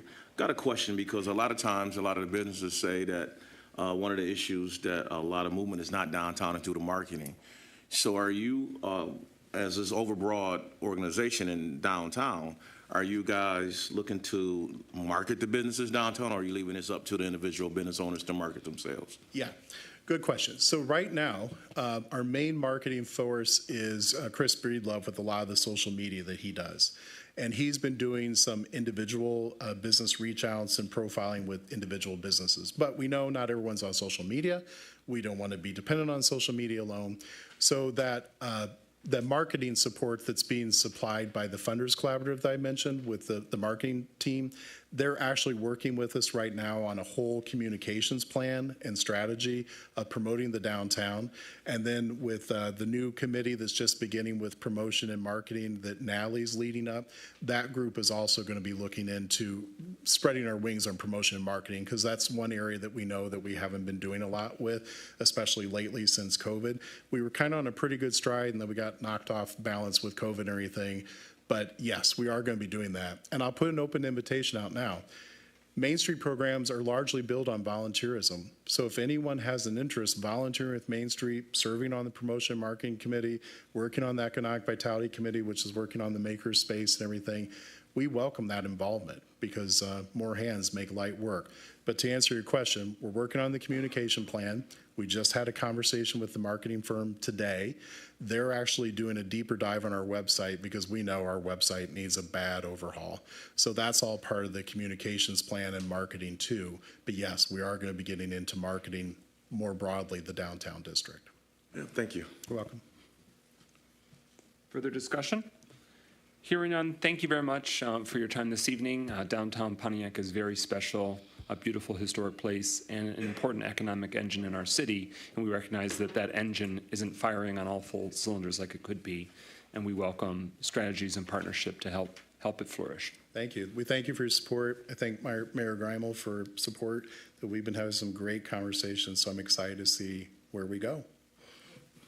Okay, thank you. We're at number 3 on the agenda. Is there a motion to adopt the resolution to approve the first reading of a zoning ordinance map amendment? So moved. Is there a second? Support. It's been moved by Councilman Goodman, seconded by Councilman Parker. This is a first reading, and it's a conditional rezoning. The resolution to approve the first reading of a zoning ordinance map amendment to conditionally rezone parcel 64, 14, 33, 179, 002, and that's 212 Osmond Street from R1, one family dwelling, to M1, light manufacturing. Mayor and Administration, you have the floor. Thank you. This is a proposed rezoning, as has been mentioned, so that the public can understand the location of the proposed rezoning. This is at the southwest corner of Osmond and Jesse Street, and it's proposed as an expansion of the existing car storage facility that is immediately to the west of that at the southeast corner of Osmond and Paddock. And with that, I'll turn it over to our planning manager, Mark Andrick, to get into the details.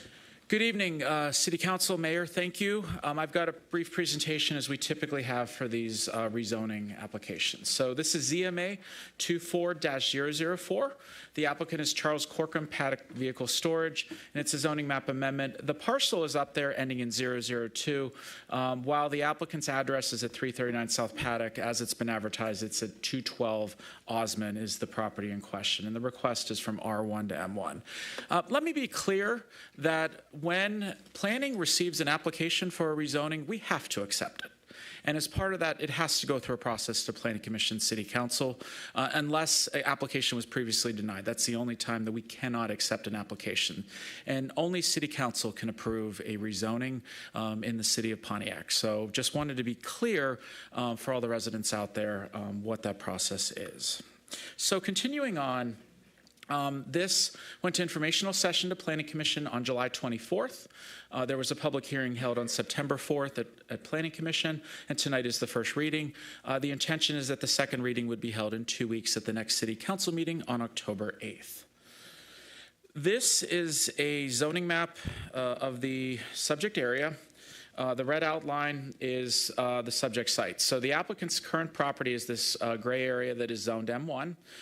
This is a former railroad, And we hope to be a future trail line, although nothing is planned at this time, that runs through the neighborhood between Unity Park and then the areas to the south.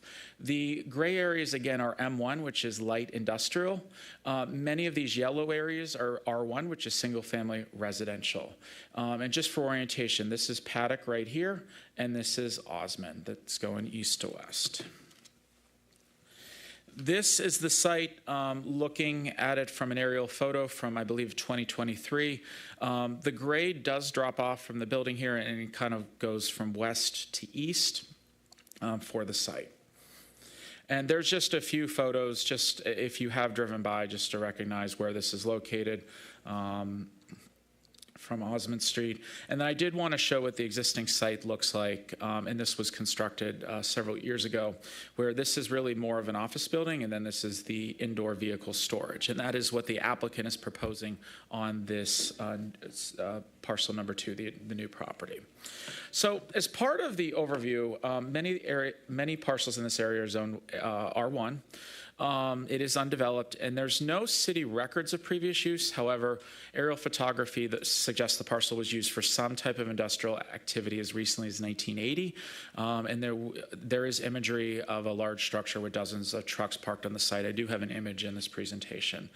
Again, the applicant intends to expand their current indoor vehicle storage operation, which can be seen from the adjacent parcel to the west, by constructing a 10,000 square foot building on the subject parcel. That would need to go through a site plan process in order for that to occur. The subject parcel is significantly larger than the R1 parcels in the area, and has frontages along that historic railroad right-of-way. The railroad has been removed, but the right-of-way still exists. We mentioned the adjacent vehicle storage, and the rezoning will allow the applicant to continue or expand actually their existing operation. The introduction of M1 zoning does allow for several high-intensity uses of the site that are not permitted in R1. So the applicant has provided a condition of approval that the property shall not be utilized for any purposes other than indoor vehicle storage. Now, with that, just a reminder on conditions. They have to be offered by the applicant, which it has, and if approved, it is valid for 2 years. And there's a conditional rezoning agreement. It is signed and recorded on the property, and if the construction does not begin for that use in 2 years, the property would revert back to the R1 zoning district. So these are the land uses that are permitted in the M1 district. There are a lot here, but because the applicant has offered a very specific use, the indoor vehicle storage is the only thing that would be permitted under this rezoning. These are R1 zoning district permissions, and again, it's mostly one-family dwelling units, state licensed residential facilities, community center buildings, things of that nature. There are 10 standards of approval that staff has done an analysis, Planning Commission has done an analysis, and City Council should do analysis on any rezoning regarding consistencies and goals, policies, and objectives of the master plan, compatibility of the site's physical, geological, hydrological, and other environmental features. Applicant cannot receive a reasonable return on investment under the current zoning, looking at potential uses and surrounding uses, utilities and services, the capacity of the street system, boundaries and the requested rezoning are reasonable, and it's considered to be more appropriate than the city's perspective than another zoning district. Rezoning the land is considered to be more appropriate than amending a list of the permitted or special land uses, and the rezoning will not create an isolated or incompatible zone. The future land use map classifies this parcel as entrepreneurial, residential, commercial, and green. Under that, local business activity is the only feasible use of the site that meets the future land use plan. The current zoning district would only permit a single-family home by right and some community uses by special exception. Considering that the city does not have evidence of contamination on this site, we have none provided by the applicant, but there is recorded contamination from the adjacent site that has been developed. The applicant has made a case that there could be potentially contamination there. It is unlikely that the parcel would be suitable for residential development. The M1 zoning classification contains many uses that may present a risk to adjacent single-family home neighborhoods. However, that applicant's condition addresses much of this concern. The city engineer had said that these are not suitable for truck traffic. However, this land use is not expected to generate a lot of trucks, as many vehicles would be driven into the site. And this is really a long-term storage of vehicles. This is not like you would find at a parking lot of a place of employment. These cars would be brought in on an occasional basis, and so it's not expected to generate a lot of traffic. The proposed rezoning is appropriate in terms of parcel size and would meet the setbacks of the M1 properties. And while looking at indoor vehicle storage, you could do a C3 corridor commercial district. In staff's opinion, this doesn't make sense because Osmond Street is not a corridor of the city, and you don't want high traffic uses with it on a C3 to be located on Osmond. And while the parcels directly west is M1, every other parcel in the immediate area is zoned R1. This is a residential area with residential character, and the applicant has offered that condition, guaranteeing the site will only be used for indoor vehicle storage to mitigate other impacts from a potential M1 zoning district. So Planning Commission held a public hearing. Planning Commission did recommend approval with the conditional rezoning, with that condition talking about the use only for indoor vehicle storage. There were some residents that did speak in opposition to the case, but Planning Commission did recommend approval to City Council 4-0. So the applicant is here, and thank you. Let me know if you have any questions, but thank you for the time. All right, and again, this is the first reading, so no final decision will be rendered tonight. Does the applicant, Mr. Corkum, wish to speak to his request?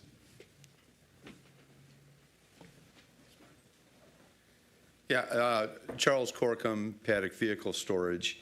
Just a couple of points I'd like to follow up on. Chuck made comment earlier that, we're taking R1 out of the city's inventory. And I think it's important to note that this property for more than a century was zoned R1 or had a manufacturing use. And it was when the terminal was torn down in this property, it was labeled R1 at that time. But as far as we know, for more than a century, there's never been residential development on this property. And we did provide information on the environmental concerns on this parcel that was prepared by the same people that did the report on our current parcel. And it was determined at that time that the parcel had industrial level contamination and was not suitable for residential development at any time. Same company came back, reevaluated the history through the Sanborn maps and other aerials, and came back with the determination that in all likelihood, this parcel, which is beneath the Paddock Vehicle Storage Facility, would befall the same fate, unable to be developed because of the contamination on the site. The traffic concern that was also mentioned, we pulled our traffic logs for the past month, and we averaged one person entering that property per day. The vehicles that come to the property are driven there 95% under their own power. They're parked long-term. And the other thing that I'd like to point out is this is really an operation that has activity maybe 5 or 6 months out of the year, right, from Memorial Day to Labor Day, and the cars are really put to bed, and there's little, if any, activity during the winter months. I think a week and a half ago, Oh, yeah, and there's one entrance to the property that is almost right at the corner of Paddock and Osmond. That entrance would continue to be the only means of ingress and egress with or without the expansion. We did reach out to all the residents in the neighborhood. Alex, my son and partner in Paddock Vehicle Storage, I think distributed close to 150 invitations to all the neighbors surrounding Paddock Vehicle Storage. We hosted a barbecue and some refreshments. We had a turnout that was a little less than we had hoped for, but we had really 100% of the residents in the area in favor of Paddock Vehicle Storage expansion, and one was undecided. In our personal conversation with the neighbors up and down Osmond that are, close by. We've been there for 5 years now. We've developed a relationship and a rapport with a lot of those residents. and they're happy to see us come in, especially the ones that are closer down to the Jesse intersection. They're excited to see Paddock expand because they saw the difference it made, at the intersection of Osmond and Paddock, and they'd like to see those improvements come down closer to their homes. And two of those neighbors own, I think each individual owns 3 different lots on Osmond, in complete favor of the expansion as well. Thank you very much for your presence and participation in the city of Pontiac. You're hoping to buy a second lot that would expand your current operation. Thank you for coming to the District 7 meeting, your team, to be able to speak to that, answer questions. That was favorably received by the residents in District 7 on the east side. And thank you for holding that open house for those surrounding residents so they could interact and have their questions answered. We want to always encourage prospective applicants, if you're looking to change something in your neighborhood, in your surroundings of your property, that interaction and information sharing with the surrounding residents or other businesses is really important. It was a pleasure and it was enjoyable. Pro Tem Carrington. Yes, thank you, President. This question is from Mr. Aldridge. Mark, can you find out the history of that particular parcel? So the most we've been able to find, if you look at the image in the bottom right, this comes from 1977. This is the best we can find as to what was there. In terms of what specifically was, how that land use is, unfortunately, we were not able to find that within our records. Does that help? Well, in the Planning Commission meeting, it was some community members shared their own perspectives as well.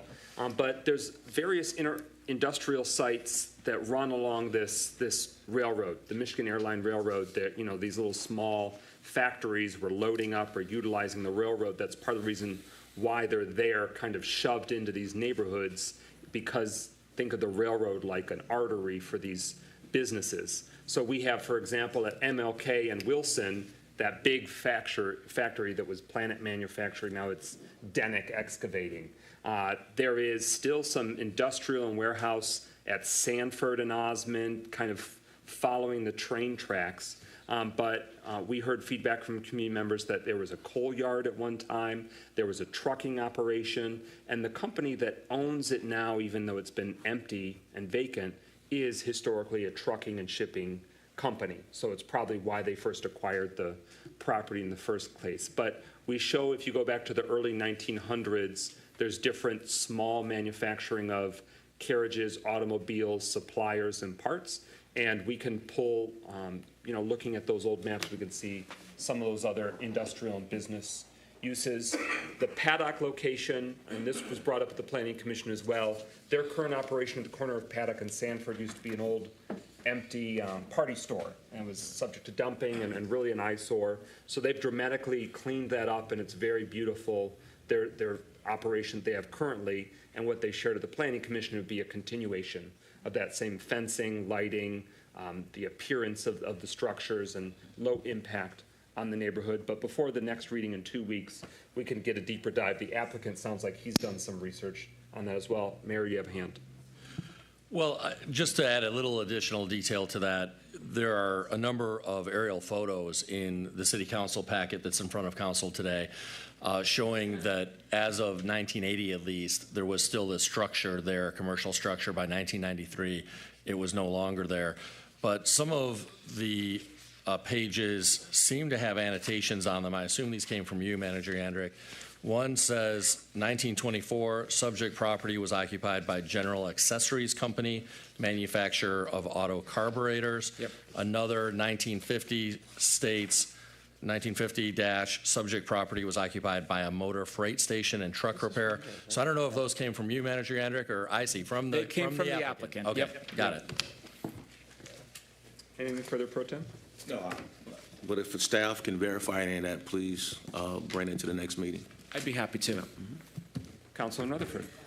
It was stated that people in the community wanted this project and there was opposition, correct? That is correct. And so do you have a list of those people so that they know that we're having this so that they can come state their thing openly? They can be emailed to you. Our minutes are being compiled for the Planning Commission next week to be approved, but I can easily come up with and email that to City Council if you just want to see the names. I don't want to see the names. I think people should have an opportunity to express their discourse or if they support. My second question is currently, how many rezoning have we done of this particular nature since you've been here?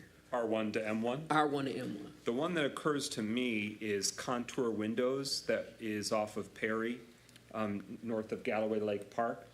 That is C3, point of information. So that's C3. I going from R1 to C3. Correct. And then the Mark Twain School site, that was R1 to C3. Yeah. I believe this is the first one, but I can double check that. Okay, and then my follow-up, because this is the first one, why are we choosing this particular decision? And I'm asking this because I get it. Love your building, right by Pat Steve, where she makes the gumbo every week on the corner, so I know exactly where you are. But I'm a person that wants to hear from both sides of the coin so that people have equal opportunity to express themselves. And I also want to understand how this directly benefits this neighborhood. Other than being an amazing building, how does it directly affect this neighborhood? And so my questioning next week is going to be, well, from you, sir, Mr. Yandrick, not the applicants. One, I would like to know the names of the people so that they can be thoroughly contacted. Two, I would like to know the reasoning. You ain't got to give me the answer now, but the reasoning why you want to change this into that particular zoning. And three, show me the direct community benefit of it being changed this way. So really, the applicant is the one, the city is not really, we're facilitating an application to City Council tonight. We're doing the analysis through here, and the applicant is proposing a use, and he is proposing the rezoning, and this is a classification that would allow for that use. So in terms of benefits, really, I think we'd like to see more residential, but if this is a former, industrial property, it may not be able to be redeveloped for residential. And so anything that could be redeveloped here, obviously we can't do a light commercial or office just because it's in the middle of a neighborhood, but the applicant's requesting this just because it's adjacent to the former rail lines. And if you go to, just as President McGinnis mentioned, if you go further to the west, let me bring up the map for a second.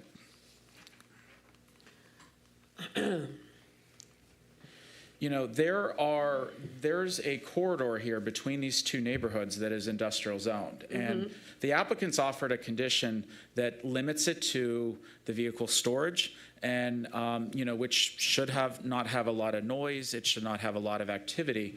But really, it is compatible with what is up and down the former railroad line. And so just so that we're clear, if you can give me the name of the people that were contacted. Absolutely. And also, I would like to, I hear what you're saying, but I want it in writing why that was done, because I like to have stuff tangible so that when we actually vote on it, I can make a conscious decision. Because if we were asked to vote on this right now, based upon what you presented, it would be a no for me.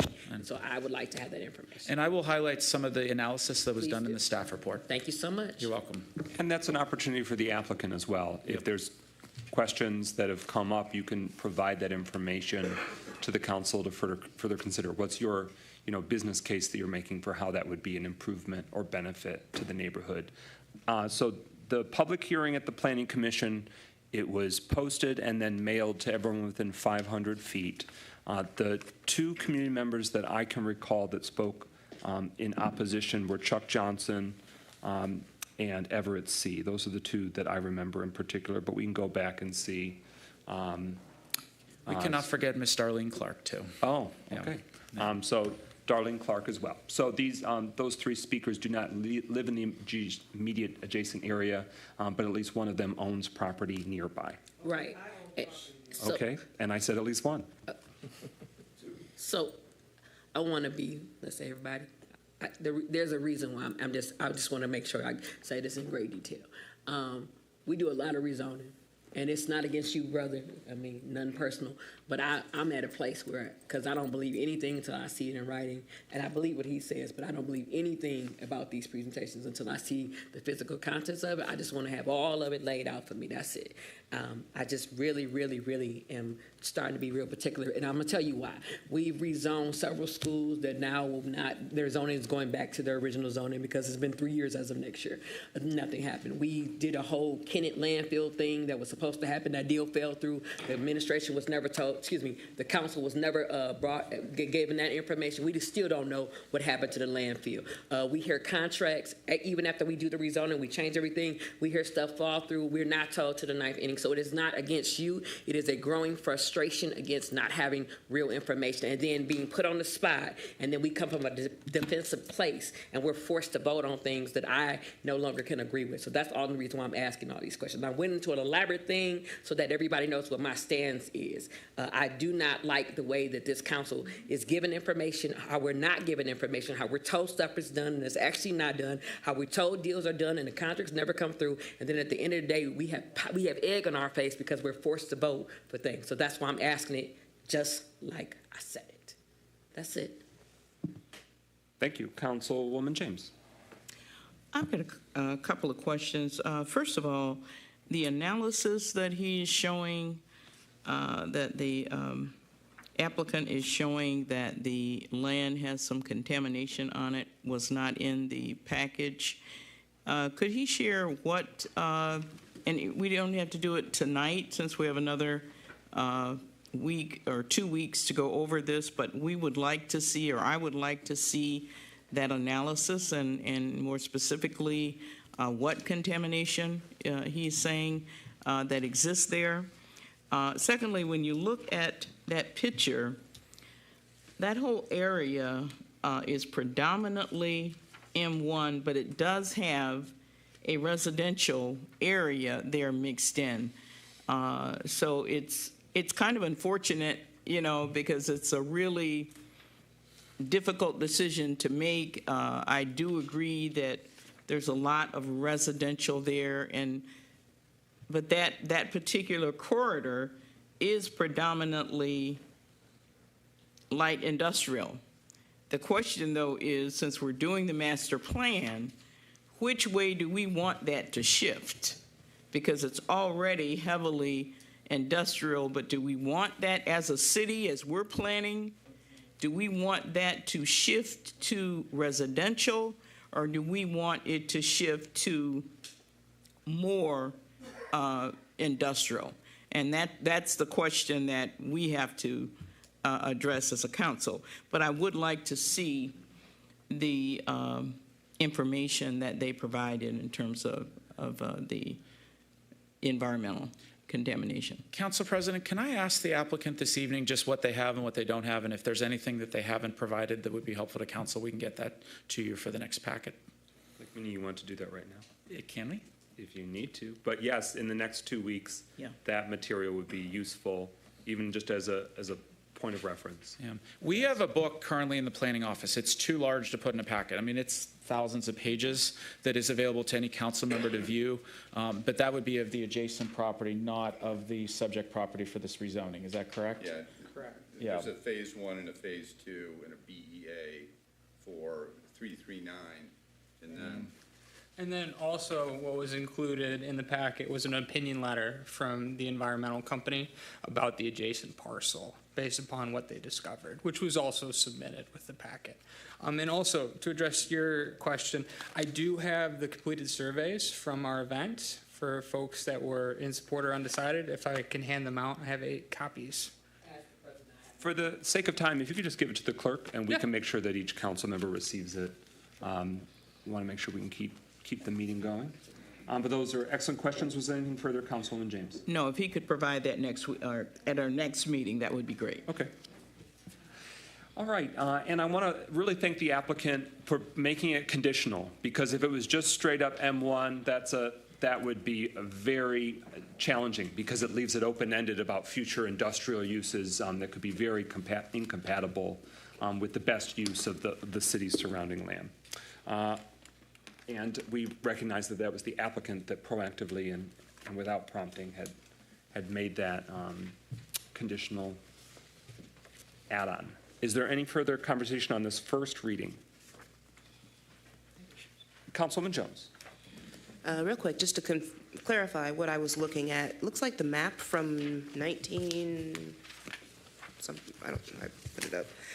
Anyway, it looks like this area is less developed than it was around 1980.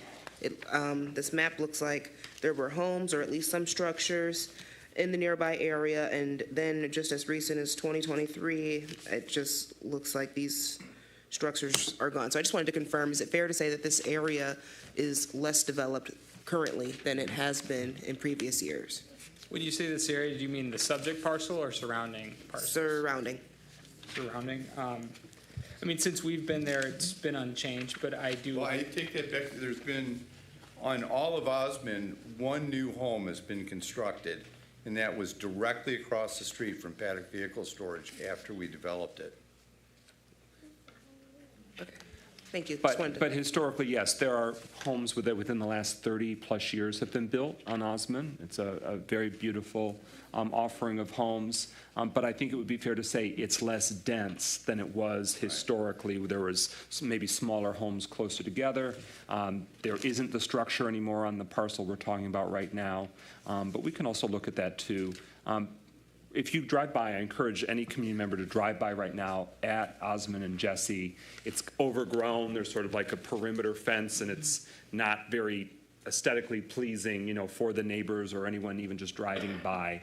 But I welcome anyone to check that out. There are a few vacant residential parcels, but it definitely feels, especially like at Sanford South, where there's the M1, there's a few like old industrial buildings that are kind of used almost like storage or not really heavily used, and a lot of open space. Some of it, a lot of overgrowth too. So this section of the east side definitely deserves some TLC, some better curb appeal, code continue to make more enforcements, because especially even 3 years ago, there were certain sidewalks that were totally overgrown, not passable. And so it's better, but there's still a lot more work that needs to be done. Councilman Parker. Call for the vote. All right, so with that, hearing no further discussion, speakers is exhausted. This is the first reading, and this resolution approves that first reading. It'll be back in 2 weeks at our next council meeting for the second reading. Roll call, Clerk Doyle. Jones. Yes. McGinnis. Yes. Parker. Yes. Rutherford. No. Carrington. Yes. Goodman. Yes. James. Yes. 6 yeas, 1 nay. All right, the proposed ordinance amendment with the rezoning has been read for a first time, and it'll be back again. The next regular city council meeting is October 8th. Thank you for your time. We're at number 4. Is there a motion to adopt the resolution requesting that the city council approves granting the bid award to DMC Consultants, Inc. and execute an agreement for an amount not to exceed $773,340.43 using American Rescue Plan Act funding to make construction improvements to the Maddie McKinney Hatchet Park? So moved. Is there a second? Support. It's been moved by Councilwoman Jones, seconded by Councilwoman James. It's now before us for consideration. Administration, you have the floor. Thank you. This is a really important project that was spearheaded by the Pontiac Community Foundation several years ago. We took on this project some time ago and finalized, made sure everything was in correct condition in terms of the design and engineering, and are now ready to proceed with construction. I do just want to alert City Council to the fact that this was not the lowest bid for construction. It was the second lowest bid for construction. And the reason why we're recommending this bid is because there were a lot of concerns with the references for the contractor who was the lowest bid for construction. A lot of folks who had previously had work done by that contractor who was the lowest bid were not pleased or happy with the work and had experienced problems with the work. That's why we're bringing forward this contractor for recommended approval. And with that, I'll turn it over to Director Price. Thank you. Good evening to everybody. As the mayor said, this was not the lowest, but we are recommending DMC Consultants to not exceed $773,340.43. This process, we did have the bid up starting Wednesday, July 24th, and it closed on August 22nd. We did do a reference background check on the lowest bidder. That did not come back to our standards, so we are recommending this contractor here. All right, any discussion? Councilman Parker? How much money, how much ARPA money has we dedicated to this park?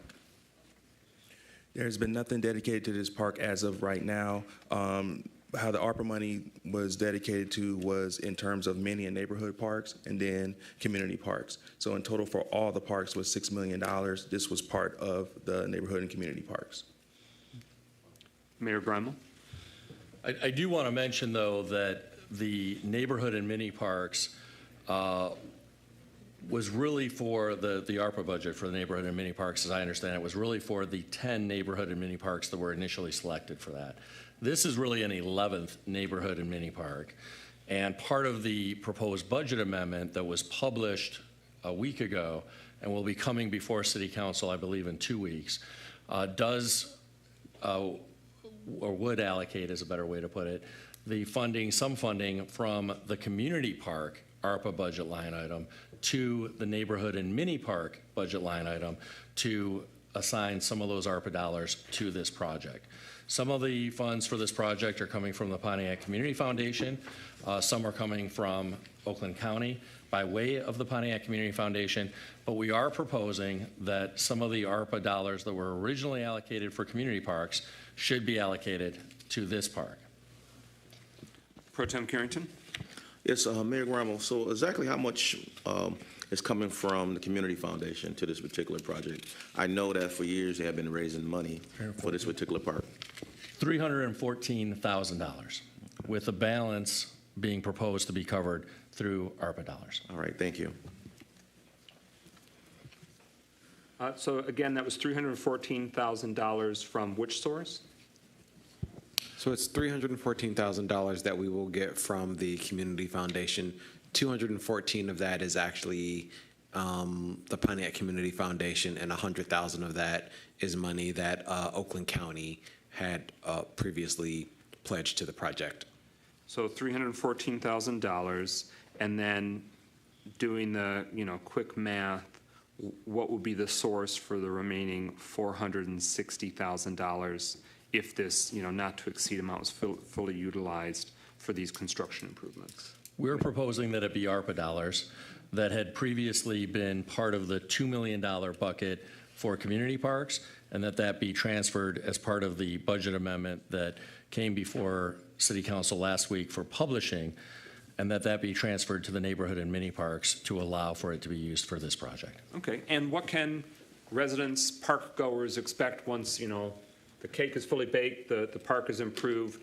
What's the nature and scope of the improvements? Pretty much everything there, signage, playground, new playground equipment, improved basketball courts,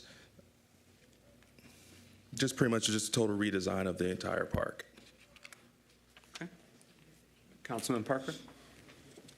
Oh, I may have missed something in this discussion. We're reducing the amount that was reserved for the other community parks. We're reducing that to support this park. Is that what I heard?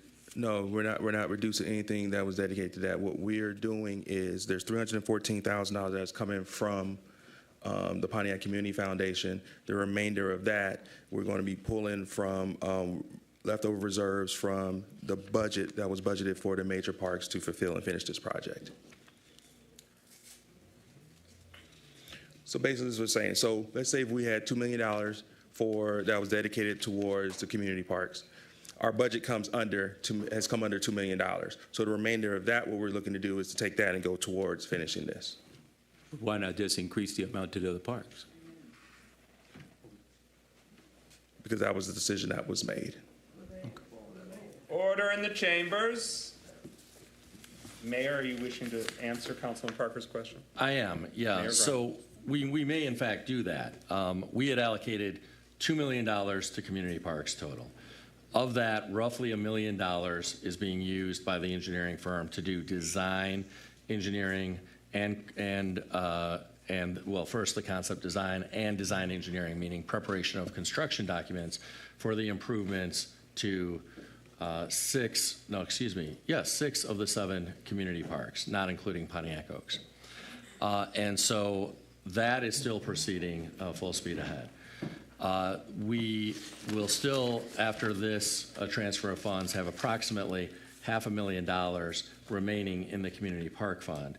And that $500,000 can still be used to do some of the work needed in terms of the bathrooms in the community parks. To the extent that that doesn't cover the full amount of the bathrooms in the community parks, we are prepared to recommend using some other funds, including general funds, to assist that. But we won't really know the full cost of constructing new bathrooms in the community parks until we go out to bid for that work. And so part of it, if I'm reading between the lines, is that we have a date certain when ARPA funds have to be obligated. This project is in a cycle where it can be used for obligating of funds. It doesn't mean that future funding can't be utilized for community parks, but probably not some ARPA funding for some of the future phases, maybe of other bathroom work, et cetera, because of the timeline, the window of when ARPA needs to be obligated by. Is that a fair interpretation and clarification? Yes, that's absolutely accurate, but it's also the fact that right now, this is ready to go out for construction. And so let's get this project rolling, even as we are prepared and will be going out to bid soon for the bathroom work in the community parks. Another clarification, are any of the funding sources, the $214,000 that Community Foundation received from the Community Foundation of Southeastern Oakland County or other, funders, collaborative, whatever the sources were, and then $100,000 from Oakland County, even though it's gone to that entity initially, are there any sunsets or timelines, any expirations for when those funds have to be utilized that are immediately to your knowledge, Mayor? Well, if I understand the deputy mayor correctly, it's more than $100,000 from Oakland County that is going to this project by way of the Pontiac Community Foundation. It's $214,000. Is that what you indicated? Please. Yeah. So it is $100,000 from Oakland County. My understanding is that $100,000 is ARPA dollars, so they are in the same timeline as other ARPA dollars. They have to be expended by the same date as our dollars. But presumably, the $100,000 decision to go towards Mattie McKinney Hatchet Park, that was the county obligating their ARPA dollars. Correct. So it doesn't have that expiration per se, but it has that closing window when it's got to be expended. Yes. Okay. Councilman Rutherford. Okay. Oh, I'm sorry. Councilman Parker, was there anything final? You had the floor. Okay. Councilman Rutherford. So this is in my district, so what I'm going to ask is very important. Our Dunlap is used 4 times as much as Mattie McKinley Hatchet Park. Our Dunlap was supposed to start this year. Is that a fair, an actual statement from what I was told from this administration and you? Yes. Okay. I'm asking this because it's mighty convenient that all of a sudden Mattie's Park is first. Yet our Dunlap, which is used 4 times, even more, by our community kids, is now not being fixed first. So that's a problem for me because I feel like this, if no one else is going to say it, is political. Because I love Mattie McKinley Hatchet. I've known her most of my life, but I know the kids that play at Art Dunlap been waiting on basketball rims, been waiting on it to be started on, and you and this administration told me that you were going to start Art Dunlap first. And I'm saying this even though it's in my district. Mattie, this don't make sense to me. And I want it done, so let's not get it twisted before they try to smear my words. But everybody knows that Art Dunlap was supposed to be done first. So can you explain to me why $700 and something odd dollars, $50,000, I think it's $773, is going to be spent on this park that has the least foot traffic when Art Dunlap costs less to do and can be done this year? That's my first question. Well, first and foremost, I think if you know me, I don't play politics. I know you don't. I don't care personally. I know you don't. Not to be disrespectful, I'm here to do a job. That's right. I don't care He if has you the left, floor. right. You've asked your question. I don't care. For me, getting into this process, of working in this process, what I do know with the RFP that's going to be done this particular Friday to move all the rest of the mini parks forward, we have had hiccups in getting that RFP up and going and moving those things forward. So it's going to be done this particular Friday, the RFP done with the note that when that goes out and when that bids process is done, Art Dunlap is the one that we proceed on to get moving on to that one with these 10. In terms of this one with Maddie, this is just the one that fell. It was 3 parks that we had talked about earlier in the year that had special consideration to move and go forward first. It's Art Dunlap, it was Maddie, and it was Crystal Lake. So within how that's fell, and we're still working on with the hiccups we've had with the RFP in terms of Art Dunlap within those other 10 parks, this is how this one phased out. It wasn't nothing intentional that I did or working towards that. It's just that our processes, we got to continue to get better at our process so we can move at a faster pace and get these things done. And let me just say, because it's my follow-up, that I don't think you did nothing, okay? But I do know common sense ain't always common around here. And so my second question is, being that is the issue, at what time are y'all going to do Art Dunlap? Because you guys said it was this year. You guys have been telling everybody it's this year. You have had every meeting saying it's this year. So we lied to my community. We lied. So what's the timeline when Art Dunlap gonna be done? I don't have that because it all depends on when the RFP is officially up and out. So when the RFP is up, it's 21 days from there. Then I have to come back before you with a recommendation of when this solicitation is even this. Even with this one, this is just the first step. What I've learned is you take it one step at a time. All I'm doing is going to the first step, which is getting approval through you. Then once we get the contract signed, that's when the contractor gives us the actual schedule. And my last question is, what happens if we don't spend the $773,000? Does it go back beyond the rest of the parks? Can we spread it equally? I'm just asking a question. Well, we don't know. This is just not to exceed that amount of money. So that's not going to say that it's going to cost this much. Whatever is not spent, I would assume it go back to the pot of which the money comes from for ARPA. Thank you for your honesty. So the contractor that's before us right now, they provided examples of other parks they've done. Americans with Disabilities Act improvements at Heritage Park in Canton Township, improvements at Crosswinds Marsh Park in the Belleville area of Wayne County, and then a Peace Park in Hamtramck as well. So if community members were interested in learning more, that's an option to see the scope or caliber of work. Mayor Grimel, you have your hand, and then Councilwoman James. Yeah, just to, I think, answer the fundamental question here. As Director Price indicated, all 3 parks were intended to be done this year. The reason why this is the first park coming before council for a construction contract is that even before this year, the design and engineering for this park were completed because that was done by the Pontiac Community Foundation before we took over this project. And so as a result, this park was always further along in the process than either of the 2 other parks because the design and engineering work had already been completed on it. Councilwoman James? Yeah, I wanted to also clarify that as chair of Parks Recreation. Maddie McKinney Hatchet Park, we had 3 parks that were pulled ahead for specific reasons. Maddie McKinney Hatchet Park was one.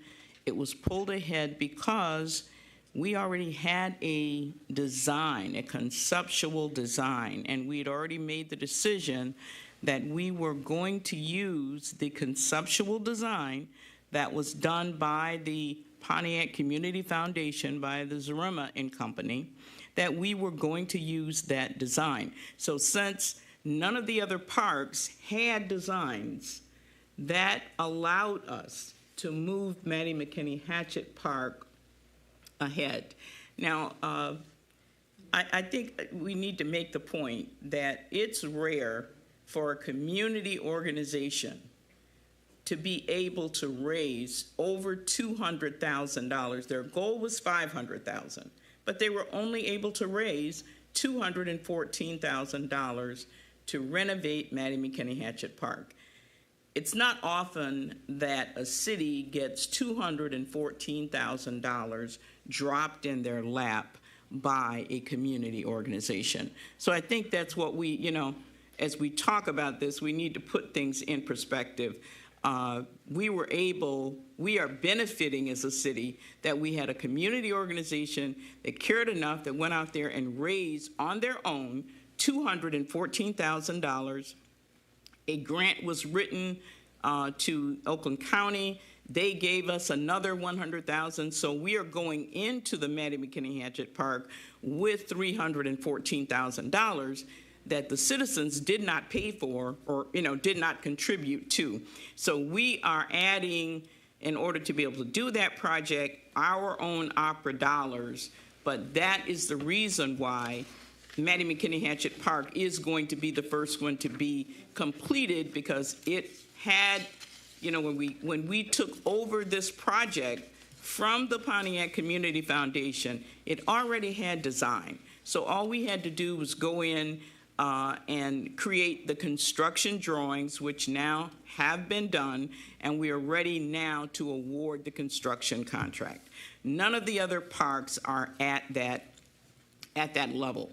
I was at the meeting for Art Dunlap. That is also a park that we want to pull ahead. Art Dunlap needed the design. That's been done. Mr. Price is already talking about the RFP to move that into construction, where construction drawings will be done. And we had made the decision in our Parks and Recreation meeting that once those designs are done, once the construction drawings are complete, that construction company would start with the Art Dunlap Park, because he can't start with all of them. And we've already agreed that Art Dunlap is one of the parks. Order in the chambers. Ahead, and that will be the first part that they will start on from the mini and the neighborhood parks. So just want to clarify that. And I'm chair of the Parks, Recreation, and Public Works Subcommittee, and I have never heard a discussion that we were going to have that park done this year. Because we have talked about, we wanted to have it done this year. We've had many discussions about this, but because of the schedules and how the slow process of how this thing's work, the last report that they gave in our meeting is that work is not going to begin this year. It will probably be the end of the year, if then, that it will start, but it won't kick off until next spring. Councilwoman Rutherford. Okay. The last meeting that we had with Alexander Bourne-Gesser, do you recall that meeting, sir? I do not. That might have been back before Alex left. It was the last meeting. I wouldn't have said, I want to give clarity before I ask this question. I wouldn't have said we were starting Art Dunlap first if I wasn't assured by this administration that we were starting first. That's the first thing. That's what I was told by you three. You've admitted that. So the second thing is, it was stated that the concept is not done for Art Dunlap. Is that an actual statement? Is that true?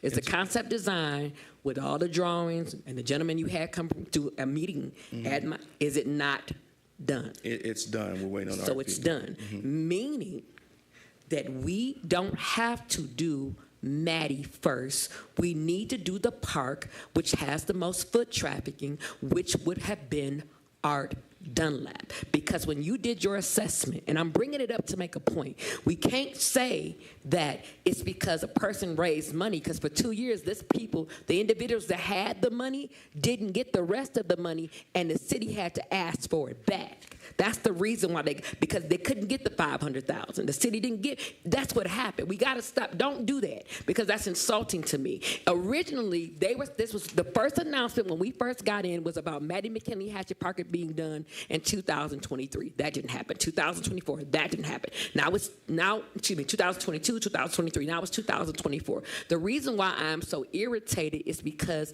we are playing games which is not gonna directly benefit the people in my district who have begged, who have asked for basketball rims, who have asked for a scoring board, who asked y'all to just put up nets, which you went and done. And it costs less to fix Art Dunlap than it does to do Maddie McKinney Hatchet. And is that not a true statement? I do not know if it costs less because all the designs were split up. See, the $6 million is all, the $4 million that's dedicated to all the 10 neighborhood parks are split up in terms of that design. It all goes in different phases in terms of how the builder is looking to develop and build those. This is all about timing. So there's a construction season and there's an off-peak construction season. When you're in construction season, the prices are going to be different. When you're off construction season like we are now, the prices are going to be higher to get these things done in this term and this year. So until that RFP goes out and until we get those official numbers and bids back in, we don't know. So if I was doing Art Dunlap right now, it could be higher than what it would be in the spring. That's just what it is. I can't honestly say which one is going to be higher than the other one. Okay, so I get that, but this is what I'm asking. Isn't Maddie McKinley Hatchet Park bigger than Art Dunlap? It's bigger. Okay, so if a space is bigger, then it's going to projectively cost more. And so my question again is, how are y'all I just don't understand this. I don't. And I get it that it's going to be, he going to try to rebut it and say, you agreed. I do support Maddie because I know which angle he going to try to come at me. I don't care about that. But I care about is that when you guys told me one thing, we said we were doing one thing, now we're going to spend a whole bunch of money on this one particular park, when if we split it down the middle, both parts can be started. That's all I'm trying to do is get a middle ground. That's it. I know it's a losing argument, but I have to argue it because my kids still don't have basketball rims. My kids still can't use the park. So they got to go out all the way from the south side to Maddie's Park because it's going to be finished. That's it. It's sickening. That's it. Next on the speakers list is Councilwoman Jones. I understand there's still some uncertainty around this, my question, but as of right now, would it be fair to predict that both parks will be completed by 2025? Mayor Granville. Yes, absolutely. We anticipate that both parks will be under construction beginning in the spring. The Maddie Hatchet Park may even start yet this fall because of the timing of the construction contract. But this is pretty simple. We can't hire a construction contractor until the RFP for construction goes out. The RFP for construction can't go out until both the design and engineering work is completed for a park. And when we took on this project a little less than a year ago, the design work for it had already been completed. So it was further along in the process than Art Dunlop, where that design work didn't start until early this year. And so that's what determines the order of priority. It's not about the money, because money is not the limiting factor here. What's the limiting factor is getting the design and engineering work done. That was further ahead in the process when we took on this project less than a year ago, and that is why this is coming before council first for construction approval. The other thing I'll note is that the ARPA dollars could certainly be allocated to other parks, but the $314,000 cannot be allocated to other parks. That was allocated for this park specifically. It was donated specifically for the Maddie Hatchet Park, and that money presumably will be lost unless the donors agree to reallocate it for some other purpose. To take a step back, we are a few days from October 2024. In January of 2022, when maybe our second or third meeting in these city council chambers, we were heralding the improvements made to Maddie McKinney Hatchet Park. Now, I'm not assigning any blame to anyone in this room because that wouldn't be accurate or fair, but that leads to frustration and excruciating timeline. When the meeting that Councilman Rutherford referenced at the beginning of this year, I want to say January, since then Director Borngesser was still here, it was identified, 2 years in, that, hey, we've got to recalibrate to get these neighborhood and mini parks. This city council voted to authorize and identify those neighborhood and mini parks 2 years ago. So 2 years have gone by. And that's why it feels excruciating, because we want those improvements, we want those investments into the neighborhoods, into the parks, because they have so many needs. And this is only going to deal with a portion of the parks. There are still many other parks that need a lot of TLC too. So when we can only do a portion of the parks, and then even that portion work isn't even started, that leads to a lot of frustration, but also it's been conveyed and communicated to the residents. Hey, this park was approved. This improvement's happening. These funds are identified. Here's what we've authorized for ARPA funding. And then years go by, that leads to an erosion of confidence from the residents to say, they didn't mean it. It's not really going to happen. So it creates a greater burden on the city, bearing in mind that there was 2 years where there was no Parks and Recreation director. You're still in your less than a first year. So, and there had been no Parks and Recreation department for a dozen years before that. So we've got a lot of systemic challenges and barriers here. But Councilwoman Rutherford, going off of the assurances of the city's executive leadership, Parks and Recreation leadership, grants and philanthropy leadership, had reiterated, communicated, passed along. They said Art Dunlap's happening this year. And so here we are, it ain't happening, and that's the challenge and the barrier. I myself am not gonna hold this park hostage to make the other thing happen sooner, but you can hear why she is emphasizing that point, because it was communicated over and over again that it would be happening sooner than it is actually happening. And that's true for all the parks. I mean, Councilwoman Rutherford is a squeaky wheel, but there are 7 districts and there are 7 groups of different parks, and those are the frustrations and challenges. Pro Tem Carrington for a first time. Thank you. Yes, President, I'd like to call for the vote on this particular matter. That means that the speakers would be cut off, since we have speakers already identified. Is there a second to end debate and go into vote? Support. Okay. So now the motion before us is just no more talking. Let's get voting. That's the motion, essentially. All those in, roll call. We're required to do roll calls. Clerk Doyle, roll call on the motion to end debate and move into voting. So this isn't the decision. This is, do you want to stop talking about it? Parker? Yes. Rutherford? No. Carrington? Yes. Goodman? Yes. James? Yes. Jones? No. McGinnis? What's it require? 2/3? No. Just a simple majority? Yes. Okay. I'm a no, since there was one more person to speak, but the motion still carries. Four voted to Yes. end debate. So we now go to vote on the resolution. This is a resolution requesting that the Pontiac City Council approves granting the bid award to DMC Consultants, Inc., and to execute an agreement for an amount not to exceed $773,340.43 using American Rescue Plan Act funding to make construction improvements to Manny McKinney Hatchet Park. Roll call on that motion, Clerk Doyle. McGinnis? Yes. Parker? No. Rutherford? No. Carrington? Yes. Goodman? No. James? Yes. Jones? No. 3 yeas, 4 nays.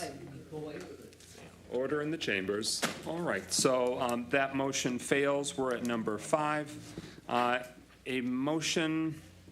Is there a motion to adopt the resolution approving budget amendment for the fiscal year to increase budget revenues in the amount of $300,000 to general fund for carbon monoxide detectors? So moved. Is there a second? Okay, it's been moved by Goodman, seconded by Parker. We are now at the discussion. Anything on the budget amendment? It was before us 2 weeks ago to authorize the posting of it. Yeah. Yeah, so this is pretty straightforward. This is a $300,000 grant that we received to pay for carbon monoxide detectors for homeowners in the city. And this is simply a budget amendment to make sure that that funding is properly accounted for in the city's budget. Any further discussion? Hearing none, roll So, call. Mr. President, actually, 1, 2, 3, 4, 5 are 5. You got required. 5, okay. All would have to vote in favor for the budget amendment to pass. Carrington, Yes. Goodman, Yes. James, Yes. McGinnis, Yes. Parker. Yes. Okay, 5 yeas, no nays. That motion carries. The budget amendment is approved for the carbon monoxide detectors grant funding. We're at public comment. Pro Tem. Yes, thank you. Mr. Robert Bass is not here. Dr. Deirdre Waterman.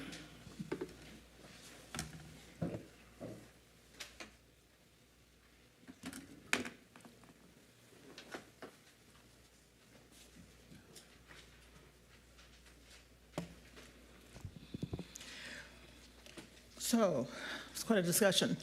We'll wait for after public comment because the discussions that the mayor is going to report to you on the items that I had mentioned in agenda address won't occur to after public comment. So we'll wait to see that, and we'll hope that we get some useful information. I still hope that the mayor will comply with what council asked and that it be written, and we'll continue to look for that or for it as necessary. But, yeah, the Maddie, as you talked about Maddie McKinney Hatchet Park, which I had a lot of history with. As a matter of fact, it was the previous council and myself who decided to designate the park next to her home and give it the name Maddie McKinney Hatchet Park. And I remember we had a great hoorah and ribbon cutting with her AKA sisters there.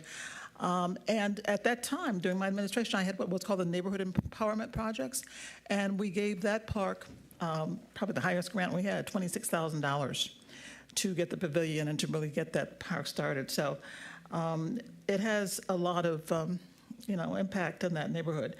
But, and you were wondering, President McGinnis, how that started.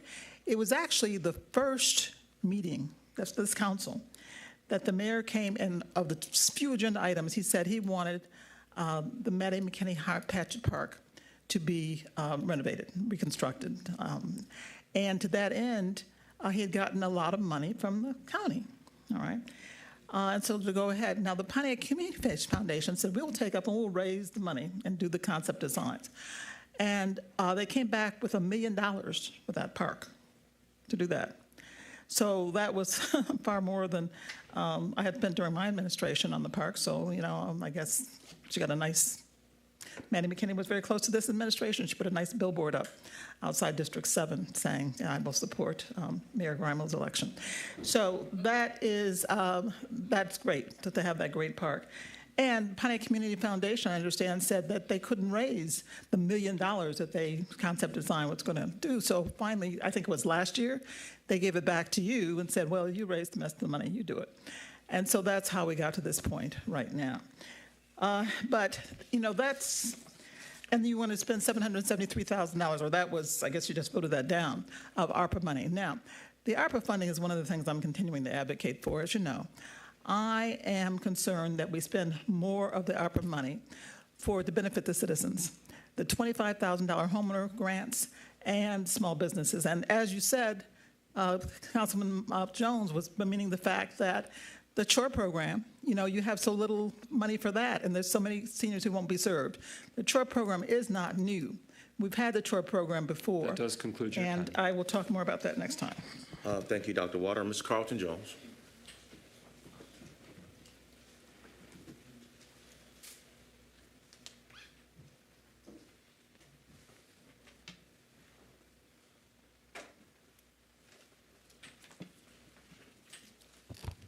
Yeah, I want to talk about opportunity with workforce development that I was presented with today is fantastic, but I want to hit on a couple of things I sit here and listen to.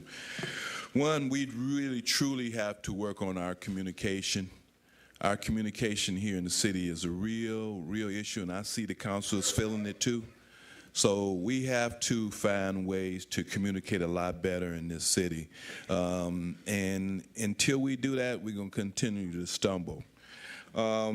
Lack of resources. The city is lacking resources. We got people giving us money, and we can't even process this ourselves. I mean, these people giving us ARPA funds, and we think we can do something. We having problems processing. We got to tell it like it is. And that's continually to happen over and over. We're trying to get all these programs going, and we don't have the resources to do it, and we won't admit it because we got a lot of holes in our system. And I'm just being truthful. We got to learn, too, how to protect R1 properties in our city. We have to learn how to protect R1 property in our city. People will come from the outside and want to come and change R1 to something else, and we don't learn how to protect it. It sets a precedence of how we deal with R1 in our city. Council, these decisions, you have to look at them. I don't care how much. That one M1 in that property, that's habitat over there. A very viable entity. That one to the west of that property, that's Habitat's location. I know exactly where that property is at. And most of you all should know it too. So when we start intruding upon R1, how do you protect R1? I don't care how good a process somebody comes, say they want to do. Protect the people here who live in R1. Other thing, Main Street. Main Street made a great presentation tonight. Great. And our main downtown need a lot of help. A lot of help. So anything we can do to try to help that Main Street go, we should be on top of that left and right. Not wait till them people start. The businesses starving down there. Let's do what we can to help Main Street because I think that's a viable, good thing that we should see how, not the last minute to give them some funding. But I had an opportunity. We just finished one of our career fitness camps. I had an opportunity today that some people are looking for some maintenance techs. Maintenance techs, if you want an opportunity, call me. 313-585-9950. We got another fitness camp that's going to be starting in October. We are about trying to get Pontiac people engaged, and we want the support of council. Been asking for support of administration for a long time. I did put in a proposal for ARPA funding. I haven't heard a word. That's all right. I don't know the process, but I know we lacking resources.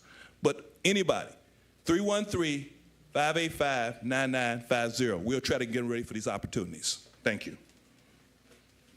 Thank you, Mr. Jones. Claudia Filler.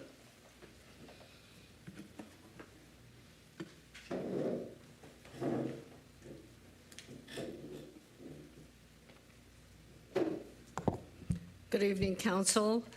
Good evening, Mayor Grammel, Deputy Mayor Stevens, City of Pontiac citizens, and the people in the audience here. I told you last week when I was here and reported that the city had submitted to CPRIA a list of eligible employees that were 50% higher than the list that they had provided last December and last May.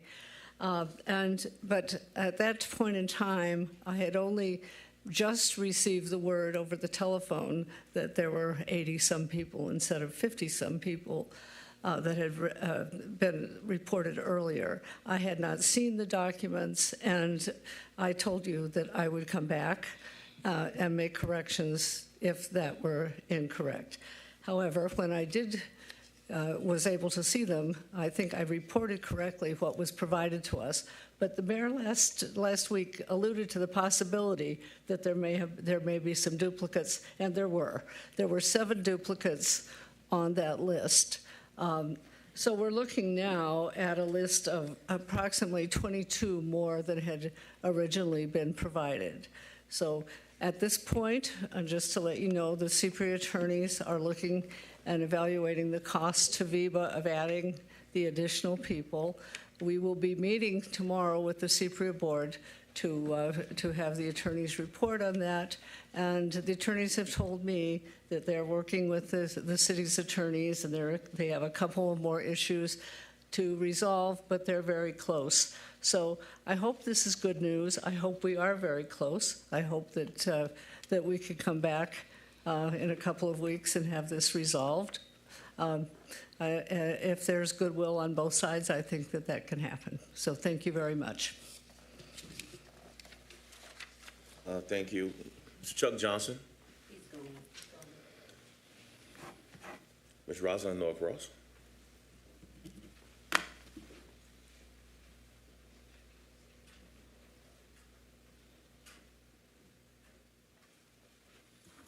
Good evening, Mayor and Council. I have listened as council accepts grants and passes resolutions to fund projects for several months. And then I hear nothing. Nothing.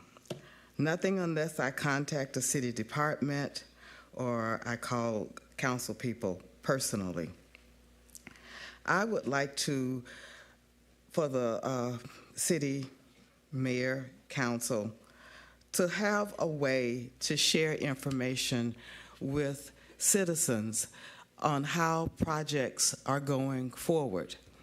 When Oakland County was handing out money for repairing homes, they had a clock face on the website that said, we started, we've spent this much, we've spent this much, and then finally, when they had exhausted the funds, the clock was full, showing there was nothing left to be spent. When projects or grants are received here in Pontiac, we have no way as citizens to know the progress on how they're being expended, how they're being spent. And we would like to see some sort of method where these funds can readily be tracked by residents just by going to the city website and looking at the designated area. That would include funds that have been allocated and construction of the MLK Bridge, status of the youth center, the sidewalks repair grant, the urban forestry grant for planting and maintenance of trees, ARPA fund utilization, the moratorium on downtown parking. Where is it? Is it finished? Is it in progress? Improvements and revitalization of the neighborhood and many parks that you just discussed tonight, and an update on the city's road asset collection. All of these things are not just important to you, but they are important to us as citizens, and we'd like to know their progress. Thank you. Thank you, Ms. Norcross. Mr. Christopher Norcross. Then Joy Roy on standby.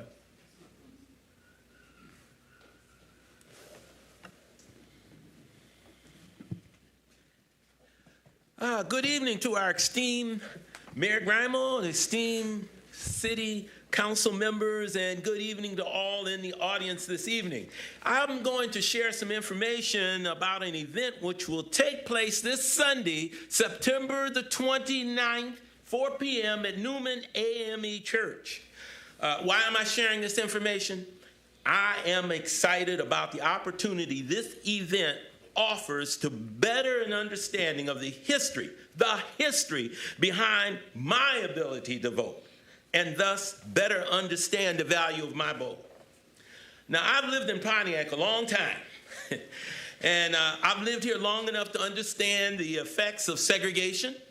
At one time, there were restrictions on where people of color could live in this city.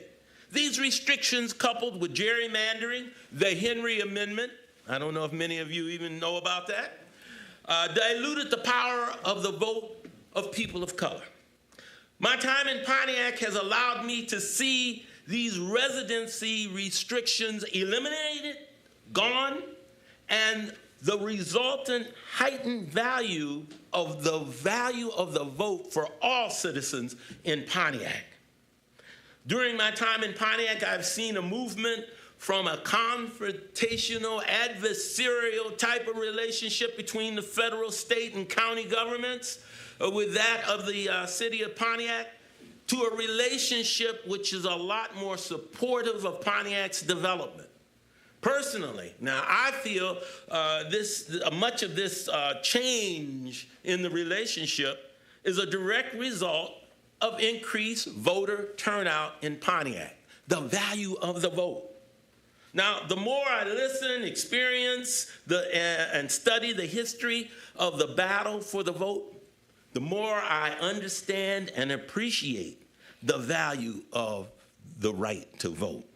Now, I've heard some people are contemplating not voting in this election, which to me is to say they don't value their vote. Now, the information I want to share with you is as follows. An evening with two original Selma foot soldiers. This goes back to that battle of the bridge, the Edmund Pettus Bridge. This will be a conversation with Alice Moore and Dennis Jargon Holt, moderated by the Honorable Leo Bowman. It'll happen at Newman AME Church, 233 Bagley, and is sponsored by the NAACP, the North Oakland County branch. No charge. But I would say call ahead. If you're thinking of going, call ahead so that they have everything arranged and make sure. And that number is 248-332-2800. Now, you know, a chance to hear about a major battle for the vote firsthand. That does conclude your I think will really help my understanding of the value of my vote and others. Thank you. Mr. John Bray. Ms. Pastor Kathy Dizeroom.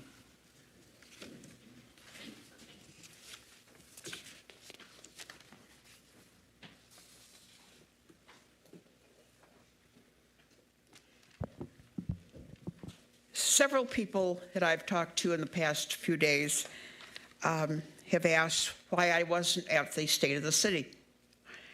Well, first of all, I'm not going to pay somebody the amount of money that they want for Lot 9 when they don't like us to start with. I have very strong feelings about that, as do other people in this city. And with my physical limitations, and there are lots of other people who have them, going to the Crowfoot's impossible. There's no place for us to park that we can walk from to go.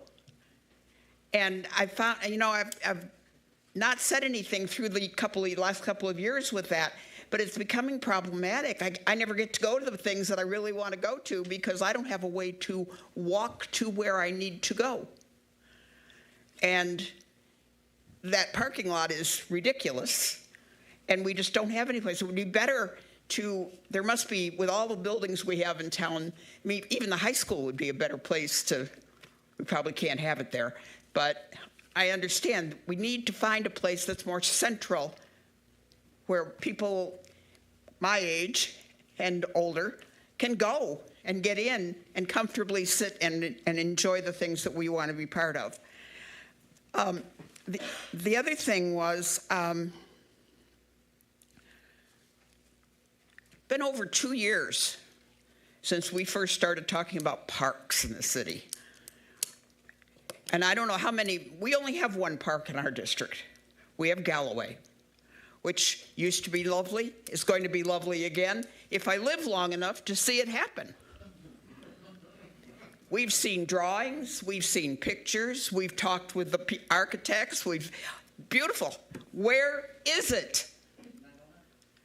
It's over 2 years now, and we're still looking at the same wreck of a bathroom and all the work that the water department's done over there, but we still don't have a park.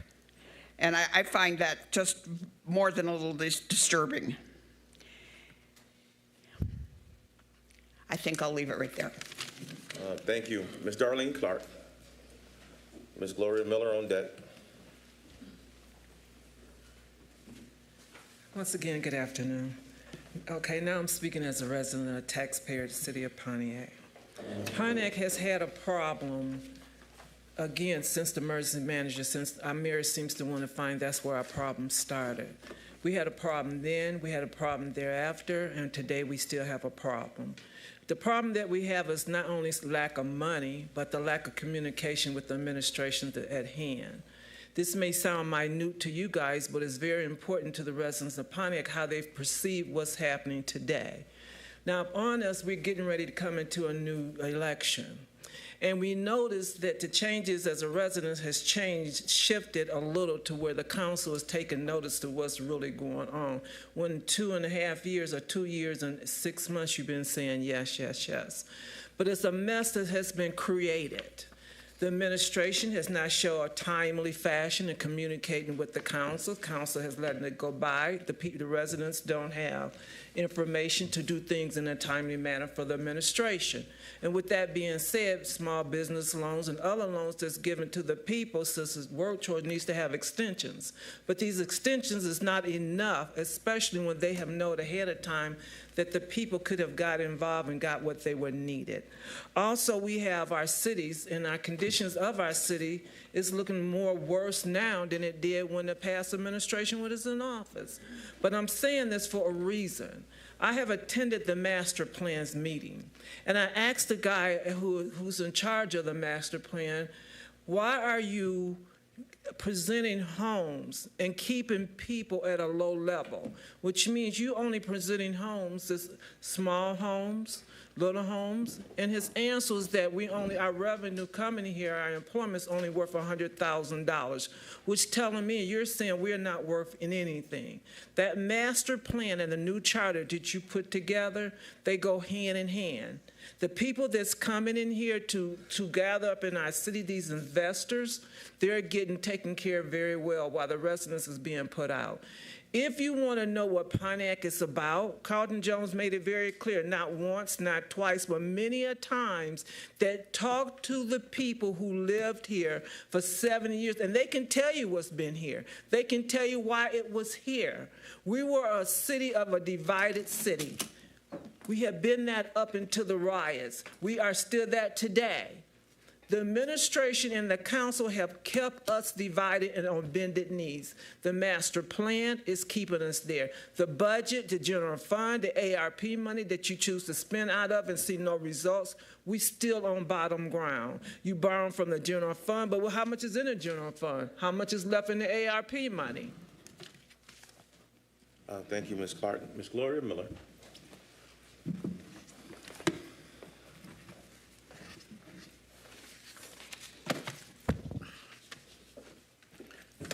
As always, I'm talking to the citizens. I've been home, and I haven't watched the meetings. I don't want to watch them. I already know what's going on, but they don't know what's going on. And so I have a question to ask most of the people out in TV land. Is things better than it was 3 years ago? I see the same thing happening on this council that you said happened with our council. We was holding that person accountable for the money. Now, I have a remedy for that. You guys need to do a forensic audit. You need to do a forensic audit. There's too much money messed up around here. I haven't been down here in weeks, but I can tell you that by being on the council. You need to do a forensic audit before you get held responsible for this money that's moving all around like this. And yes, I love Madam McKinney Hatchett, but guess what? She's only one person. It's other people in the city. What about Murphy Park, Mr. McGinnis? Have we put any equipment out there? I don't know. I haven't been out there lately. I'm asking you a question. That park been begging for just a little equipment. Melanie, you talking about those kids over there? You're right. See, we're not stupid. I always tell people, politics. That's why I don't want no part of that on that end anymore. Because I don't play that. Take that money and spread that money out evenly with all the parks. That's what you're supposed to do. You don't supposed to favor one. Because I live in 5, I'm not going to give all the money to 5. I'm going to spread it all the whole city. Now, I also want to talk about GERS. GERS members, if y'all don't take this man out of here, 3 years. 3 years. We're going on 3 years, and they still haven't had that money, and people steadily dying and still playing politics. Politics, I used to call it up here, with people's lives. I just pray sometime at home that I said, God, send us a leader that really loves us. Like we love each other. We always did get along. We worked together. But I love them because they deserve their money.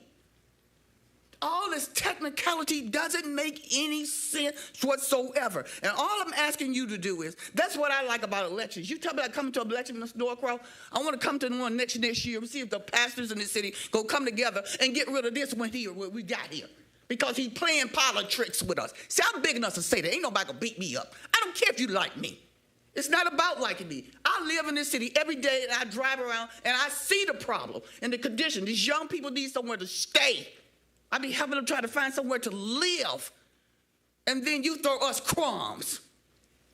If you don't live here, I always said that, you don't have the passion that I got. Because these GERS members deserve better than this. Pontiac deserve better than this. And one thing my mother taught me, I ain't nobody fool. I know when you're playing me. That does We're being played, Pontiac. Thank you, Ms. Miller. That concludes You're welcome. Public comment. All right, next on the agenda are the three discussions. First up, status of securing a finance director or finance firm. That was a discussion and a related resolution on last week's council agenda. The council was hopeful and prepared that if a new finance director appointee was made by the mayor, we would act on that tonight. That was not ready, and so it was not here. So we give the floor to the mayor to give the council and a community update on next steps for filling the leadership vacuum of the finance department. Mayor Granville. One of our potential candidates is not able to begin work for several months. So at this point, we are going to be bringing a proposed contract before City Council in 2 weeks for the hiring of a financial firm to operate the department until we find a permanent finance director. Okay. So we should be prepared. We'll look for that on the October 8th City Council agenda. The Finance and Personnel Subcommittee of City Council did meet this week, yesterday. Our next meeting for Finance and Personnel is also October 10th at 2 p.m. in the council conference room. We'll continue to try and pursue stability and the resources needed to make sure that protection and administration of the people's money moves forward. Councilwoman Rutherford. I do have a question, or necessarily a comment.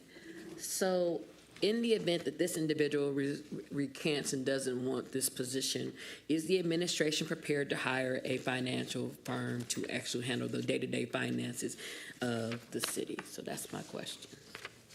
So in 2 weeks, we're voting on the financial firm. But okay, just want to make sure. And we'll find out more, and that's the question that we'll want to have answered. What's the duration? What's the length? What's the scope? Is it sort of as needed? Is it going to be semi-constant? Many other municipalities, when they don't have one person, they bring in a firm that can handle the functions. And so we're going to need those answered. And then my follow-up, because it has to do with finances. We currently have a position that's been open for quite some time for the deputy treasurer. Does the administration have a timeline when that position will be filled, or what they're going to do in regards to that? Yeah, I defer to the deputy mayor. I'm also, I think it makes sense to have some clarity around how long that position's vacant. I guess you've got the floor, Deputy Mayor. Thank you. The exact time that the deputy treasurer has been vacant, I don't know, but I do know that it has been only relatively recently in the scheme of how long we have been in office that the deputy treasurer that was here left service with the city. I will say that the treasurer is actively interviewing people for that position, and I do believe that they have found an individual that they would like to offer the position to. Councilman Rutherford. One more for the road, since we're talking about things that's not filled. When you guys fired the whole Parks Department, 2 months ago, what is the timeline that we're going to get a Parks Department put in place? Your question's an excellent one. Okay. But the agenda item is. I can wait till next week, and can we ask that can we put that as a discussion item to ask what they're going to do to replace the 6 people they fired, including the director? For the manager for the Parks Division? Okay. And why they haven't told the public? That's it. So we will, we'll think about ways to convey or communicate that. You can provide that in a weekly update to council. But if there's further questions, we can have that as a discussion. It'd be in 2 weeks. All right. Any further discussion on the finance director vacancy? Councilwoman Jones. Just real quick, for clarification purposes, I was writing a little too slowly. So a finance director was identified but is not able to begin for an extended period of time. Is that correct? Mayor? Yeah, we are still discussing with that candidate the specific potential start date. That candidate, I won't get into the details about why he's not able to start earlier. So I don't really want to get into the weeds of a personnel matter, but for personal reasons, he's not able to start sooner. So we're still having some conversations with him about when he might start and exactly what the salary would be. Okay, are any of the other candidates that were mentioned at a previous finance and subcommittee, or not candidates, but I guess, or potential candidates, are any of them on the table for this position at this point? I'll have to defer to the deputy mayor because I don't know what candidates were mentioned in that subcommittee. Well, for clarification, there were, I remember asking whether or not there was a backup candidate, and if that did not work, they know if there was then a third candidate in line for the position that you had identified, so we could get someone to fill this in. Well, there were two candidates, I believe, that we were discussing in recent weeks. I don't know if there were other candidates brought up in the Finance and Personnel Committee, but of the two candidates that I'm aware of that we've been talking about in the past 2 weeks, one of them is not interested for the salary range that the city is offering, and the other is the candidate I just referenced. Okay. So But there's a third. in the informal conversation on finance and personnel, it had been mentioned, it was already known that Ms. Irby, who the council had approved, was not going to take the position. And you had heard that there was not one, not two, but three potential candidates to fill that were all being interviewed, various stages of being interviewed or considered, right? Or that had been interviewed previously, who were just runner-ups in that order, and so I was inquiring on their availability or if they were possibly suitable. Okay. So that's what was communicated on September 12th. Deputy Mayor? Just for clarity for the councilwoman, Ms. Irby would have been one of those three. She'd already taken herself out of the running some days ahead.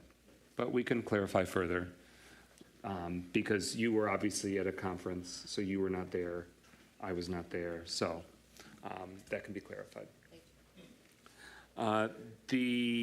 Anything else on that? Oh, I'm sorry, Councilman Parker on Finance Director vacancy. Thank you, Brother President.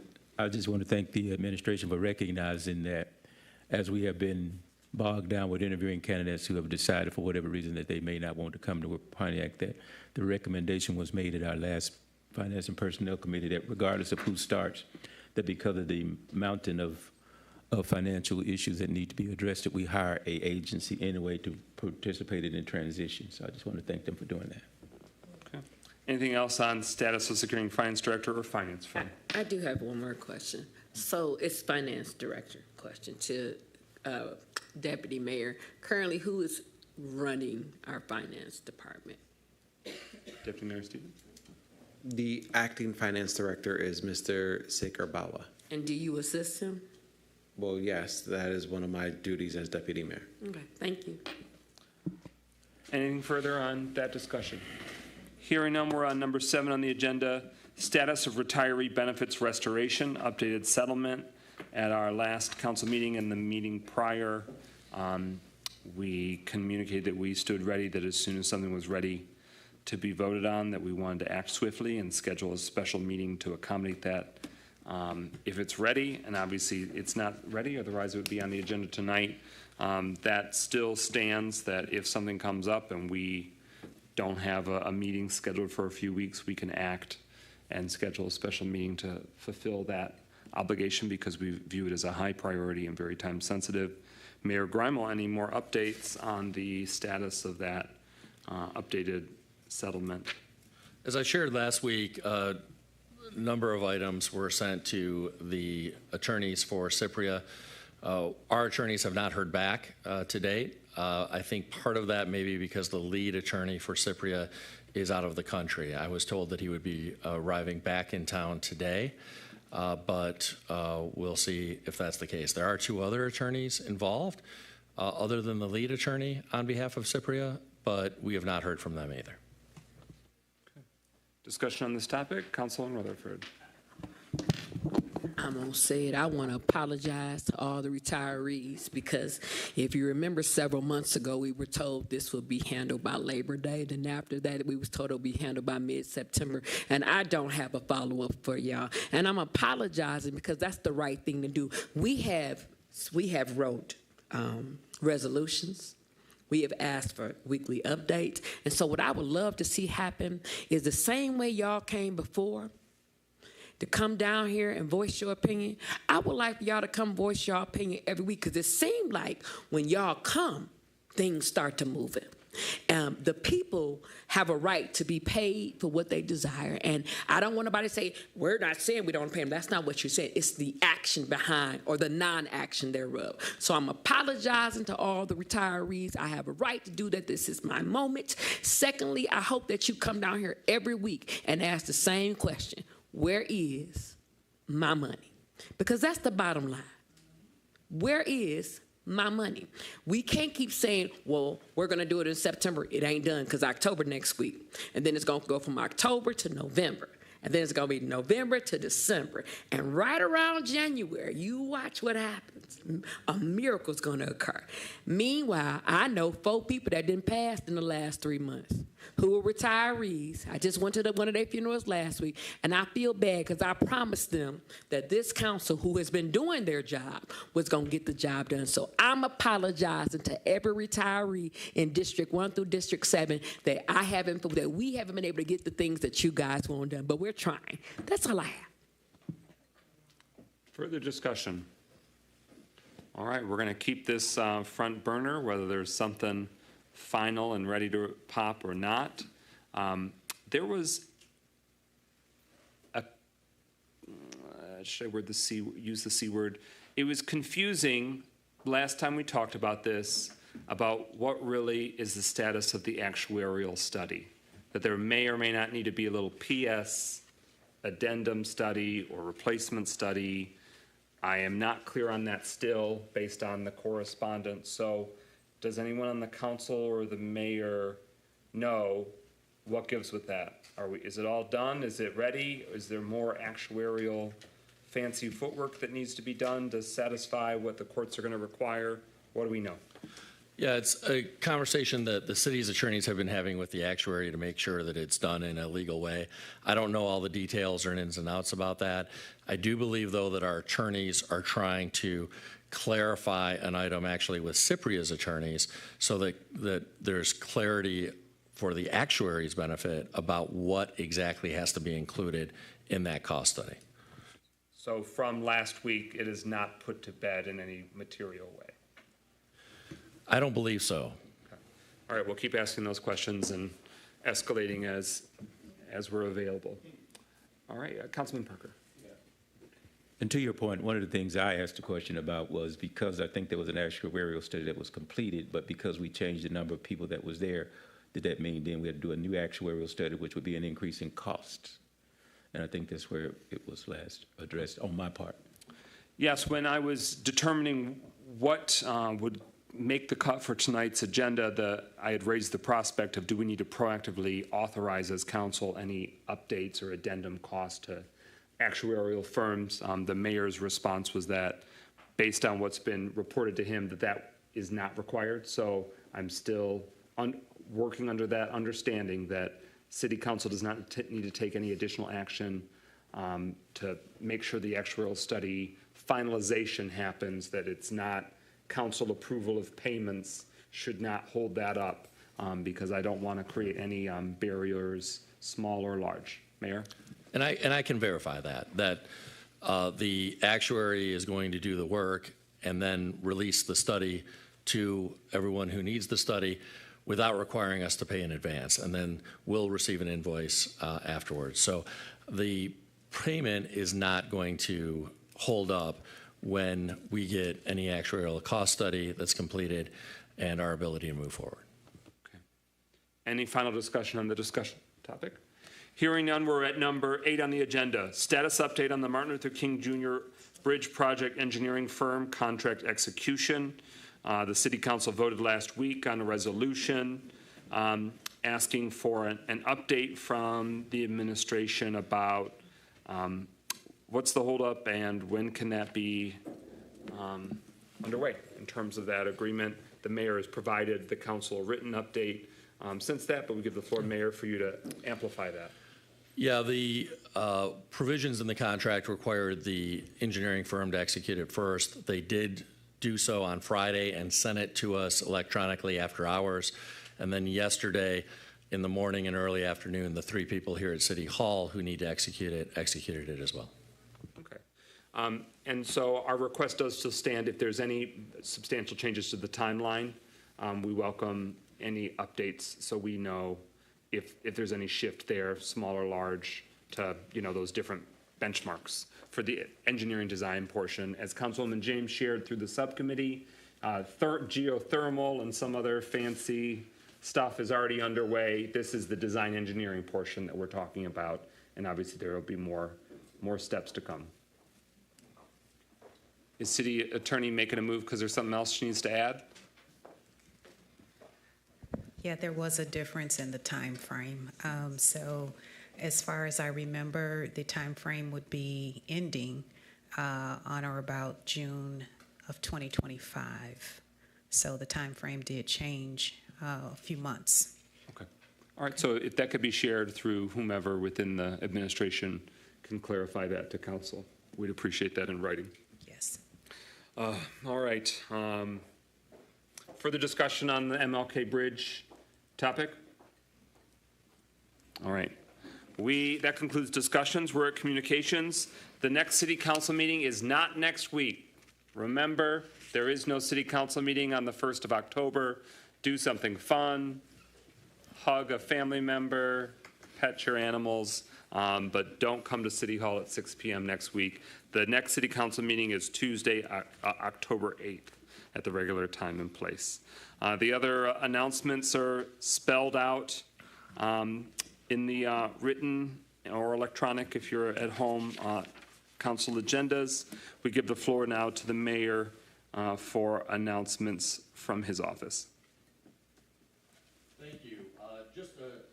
Is your microphone on? Oh. It is now, okay. Yep.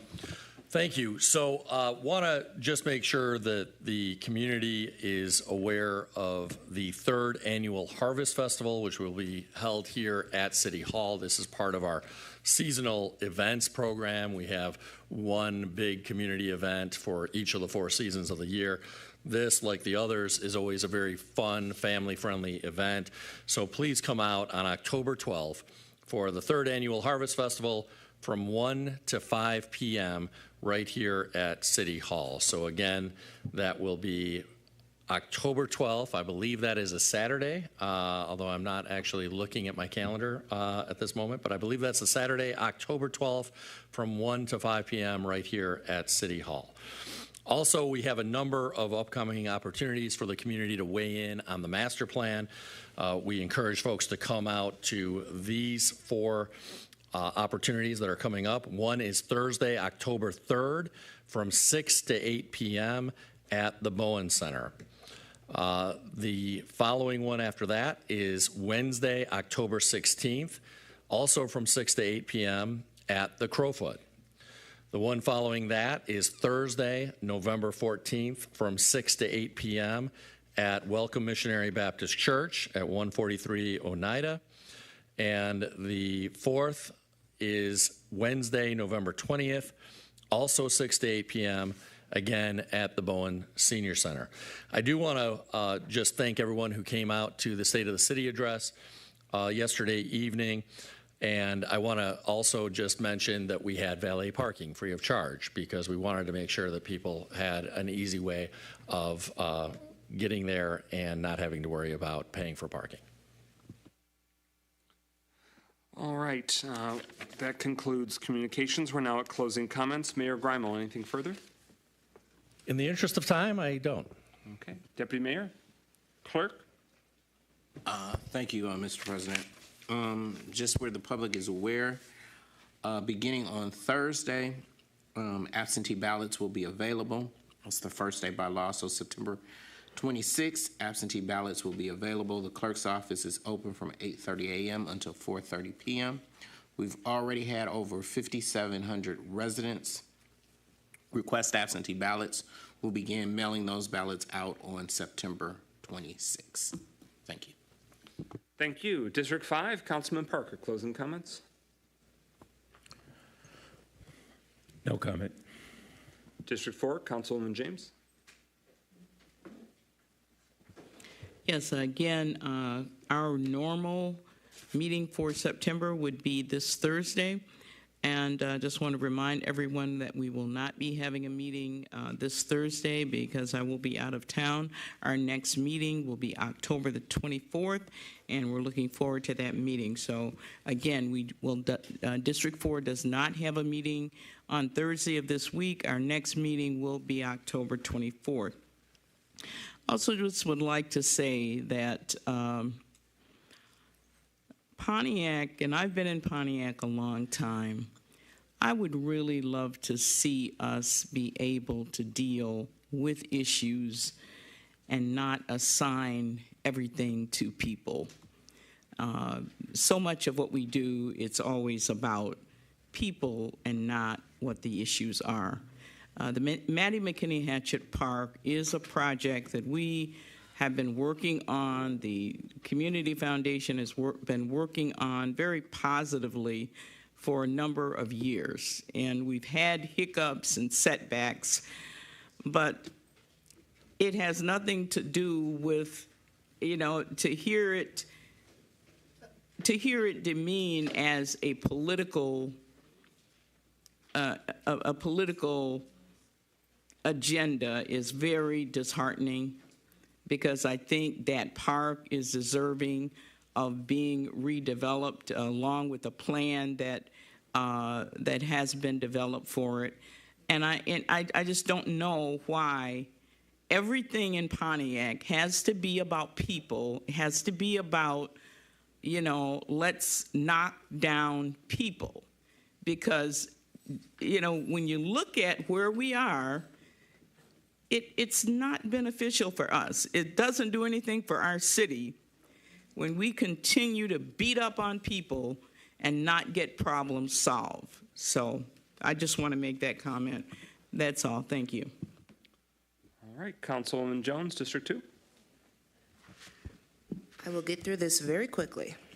Many of you know this, but some of you don't, because as I've heard, many are still getting caught up around this area. At the corner of North Genesee and Owego, there is an arrangement of significant sinkholes and potholes. I've been out, I've taken pictures, reported to DPW. I'm aware, and at the time, there was no retroreflective barrier at all. So many nighttime commuters were damaging, their cars. Many bikers had fallen into this puddle. The DPW has placed one cone barrier there as of now, and a temporary filler, which kind of looked like moss to me or some other substance of that nature. Emphasis on temporary, because this project will take more time to fully correct in the right way. But this is a public service announcement. Beware when commuting past that area. In addition, although the leaves are just now starting to drop, I did put in a request for street sweepers to come through District 2. This is because of an ongoing evaluation of the weeds protruding through the streets. And when I first stood up there and introduced myself, I did say beautification was going to be one of my primary focuses. And this is the start of that beautification. The weeds protruding through the streets, it might seem like small potatoes, but over time that will deteriorate the lifespan of our roads. And we have to address this.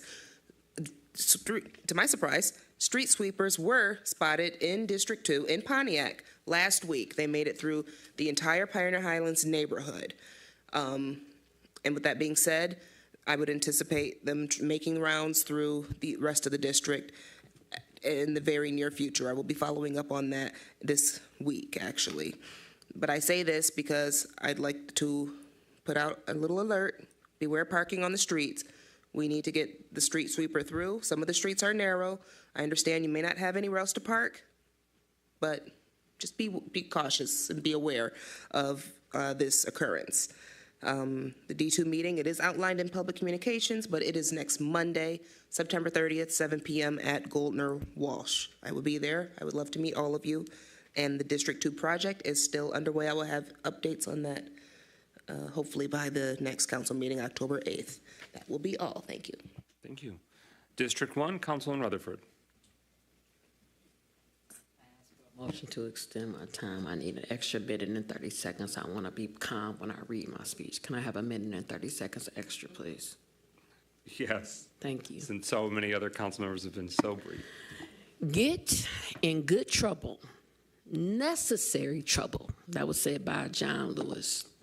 See, good trouble is asking the administration to do what is in the best interest of the people. It's doing regular weekly resolutions asking for truth and transparency. It's calling truth to power and to tell the truth instead of lying.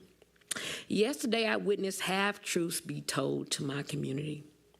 It saddens me that we keep saying 21 homes are done when in actuality only 14 are complete. Also, that we have the money for the home repair program when in actuality we only have the money for 134 homes when there are 225 homes that were approved. That we spend $68,000 on a special event, yet we have not started the demolition of the McCarroll School. The disrespect that this administration shows this council cannot go unnoticed. We see exactly what it is. We keep asking and growing frustration. And we need to ask the real question. Where is the money? Where is it coming from for the new DPW department? Where is the money? Where is it coming from for the $15 million deficit that we're going, $15 million that we need to bring up the youth center to the $24.5 million that they're already taken out of ARPA dollars? We have to stop getting mad because people are uncomfortable. I'm uncomfortable every week. I get told I do everything under the sun, but I stay here, even when I'm lied at, even when I'm falsely accused, even when I get text messages from this administration during and after a meeting calling me a liar because I point out the truth. In saying that, in 2 weeks, I'm going to ask this council to do what we did when we did the GERS. I'm going to ask for a forensic audit. Whether you vote for it or not, we have to have these questions answered. Like, for example, how much of the United Way money has been used appropriately? For example, how much of the money that's supposed to be used for certain programs in CBG has not been used properly? For example, does every line item align with what we actually are spending money on? Now, what's going to be said is, come up here and get mad at Melanie and say she's doing too much because she's causing good trouble. So I'm going to ask Greg Muscabelli to come up here next week and talk about Art Dunlap and talk about what they told you. I'm going to ask Dollar Bill, who spends his money every week as a coach helping those kids in my district, to come up here and tell what this administration has told you. I'm going to ask Ms. Stevens, both of them, because I know you got them on speed dial, to come on up here and ask how they've been treated. I'm going to ask the CDC, even though we don't always get along, to start asking the real questions, because we can keep saying, I'm so tired of us playing games instead of telling the truth. And yes, I know what they're going to do. They're going to text me. They're going to have pastors call me. They're going to have emails sent to me. And I'm in a place where I don't care. Because the point is very simple. If we ain't doing nothing wrong, then a forensic audit should be welcome. If we ain't doing nothing wrong, then we should be able to account for every dollar that has been spent. And the reality of it is, we do not have enough money to do the things that we have said we're going to do. I'm asking y'all to pray for me, because when I say all of these things are going to happen, they're going to happen.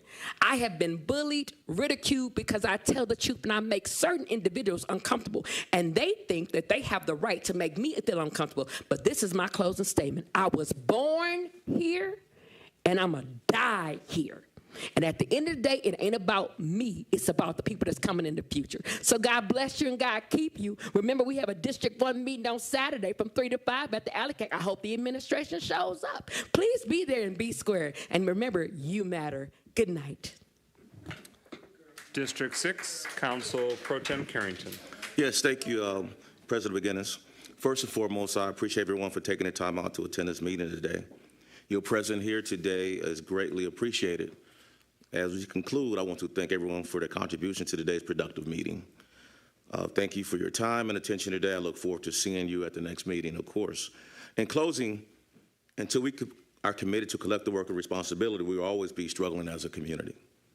You may ask, Councilman, what do you mean? Well, for one, I mean we must, as a community or business owners, have a commitment to active and informed togetherness on matters of common interest.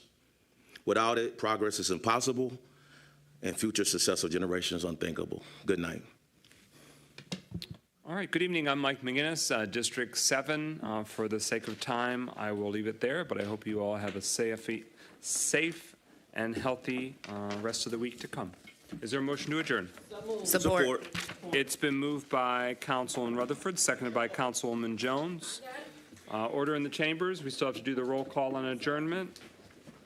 Clerk Doyle.